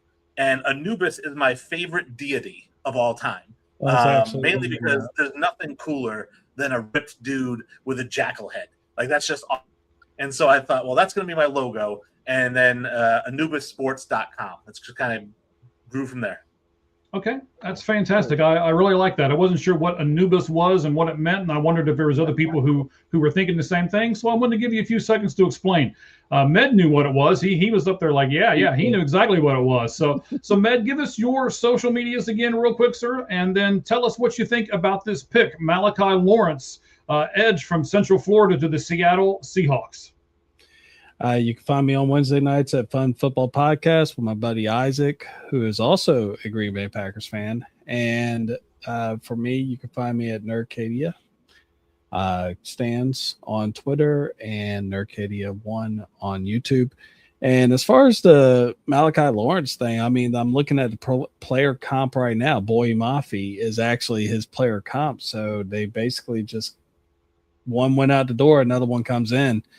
But no, this is a great pickup. I mean, if it's already comping to where he is the player that is leaving out, I mean, that says enough right there, don't it? Plus also 4.5 speed coming off the edge. That's pretty good. Yeah. He had an amazing workout. Yeah. All right. So I want to say, as you know, as we wrapping this thing up here, we're getting close to 4 hours here. So I want to make sure we wrap it up before the 4 hour mark. Right. So I want to work with Med more on All Gloves Off Sports Media and his buddy over at what was it again? The YouTube channel you guys have? Fun Football Podcast. All right. Actually, I talked to him and was like, man, I can't find Med anywhere. Where in the world is this guy? He was the one that actually connected me to the new thing that you're doing and everything else. So I appreciate that and being able to get in contact with you again. Wayne, I'm really looking forward to reading some of these articles on your website. I mean, CEO of the site and everything else, man, I applaud you. Fantastic. You went out on the limb. You said, hey, I'm going to do my own thing. I'm going to design my own stuff. And I love that. So I want to be able to work with you. I want to be able to bring some of your writers on to All Gloves Off Sports Media. We're going to be doing a lot of different things. So we'll be able to work with both of you gentlemen, and I certainly appreciate both of you. And then I guess, there's Cheese down here in the corner. So anyway, you're good. You know how much I love you, buddy. Okay, so we've taken all of the 32 teams, and I want to ask one final question of each of you, and then we're going to bid everybody adieu, and we're going to thank them all for sticking with us for 4 hours almost here. So here's the question. This is the one that I thought was the most interesting one. So what affects your decision more? And Wayne, we'll start with you. We'll go to Med, then we'll finish out with Cheese. What affects your decision more? The talent that the actual player has, the good or bad that he does off the field, or the bloodline that he comes from? Wayne, which one of those three actually has you or affects your decision more when you're drafting? I mean, it's going to be the talent, right? I mean, again, it's kind of a give and take, right? Obviously, if you're talking about off the field stuff, if he's got issues, you have to weigh that because you don't want to end up drafting somebody who you're going to have to suspend in a year or cut in a year, or who ends up like on the Raiders where they had like 4 first-round picks in a row that just didn't pan out because they got arrested or whatnot, right? So, but they're all talented.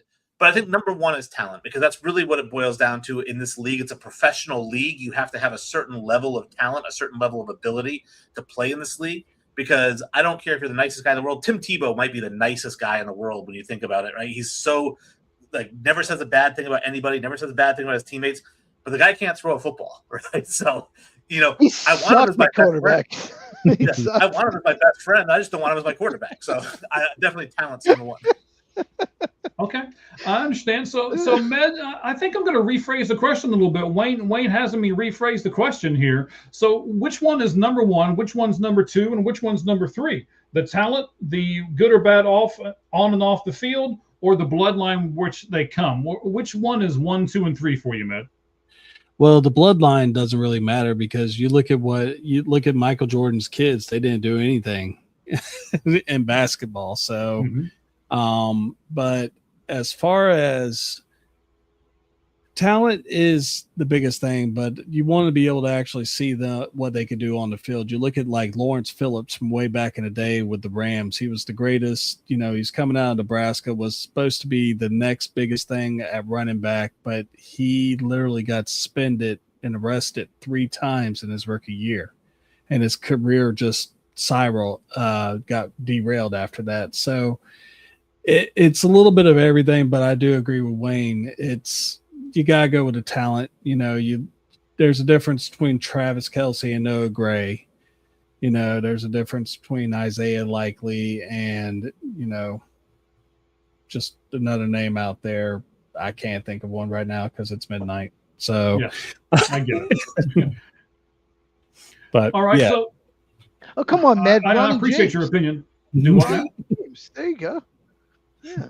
So Cheese, when we talk about people's character and their character issues or a great character, do we only lean in the great character of people when they don't have as much talent? Is that when that really comes up? Yeah, probably. Yeah. But Wayne said you got to weigh everything. But the most important thing, and I say this over and over again, but some teams don't get it, is the film. Watch them play college football. Watch everything they do in every situation. It's a number one thing. And then when they work out and they're either more or less athletic than you think, or, right where they should be. But if they're more or less athletic than they should be, then go back and watch again. And it's like, do I miss something? Should I move them down on board? Should I move them up my board? Like, that's what you should do. But the number one thing is film, but character is really important. Certain teams, maybe not the Chiefs, but certain teams, it's more important than others.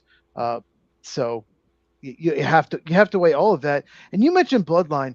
There are teams that might move up players because who their father is, because their father's a good player. They'll move up those players on their draft board. So bloodline is a factor for some teams. All right, guys. Hey, I want to thank you guys all for being there. Med, Wayne, Cheese, thank you guys very much. Also, thank you to Clint, who was with us earlier. Thank you to Mr. First Down and Cheap Pop Society, who will both be joining us here at All Gloves Off Sports Media. The other guy I want to thank, he's still with us. Hang on. Sure. There we go. He's There like, he what? is. Huh? What? There. The guy behind the scenes. We finally get to see him. Yes, he's been doing all the stuff behind the scenes. We appreciate him helping us out. And, of course, Ricky did a lot of the graphics, and Roger helped out with that as well. So we want to thank you, Roger. We want to thank Med, Wayne, Cheese. Nobody cares about me, so we'll just keep right on moving. But thank you guys very much. Also to our sponsors, Frost Buddy. You can scan the QR code bottom right-hand corner, and then you can type in frostbuddy.com/Red Hot Reds to get to our spot there. And then First place Reds. That's right. Throw that out there with the guy with the Reds cap on tonight, right? Yeah. He's still hanging out with us from Cincinnati as well. So, hey, and then, of course, Forward Fan. Thank you to them for sponsoring us as well. Thank you for all of our viewers. It just keeps climbing. But we got to end sometime, guys, especially poor Wayne. He looks like he's about to pass out over there. So let's make sure we get all that. I can't wait to work with you guys more. Thank you all very much. And as we say at the end of every single broadcast, even though this is a football one, the only thing that's fair in life is a baseball hit between the third and first base lines. We'll play a little outro. And gentlemen, if you guys want to stay, you can for a moment. We'll talk some off air. So I appreciate you guys. Thank you all very much. And let's just play it.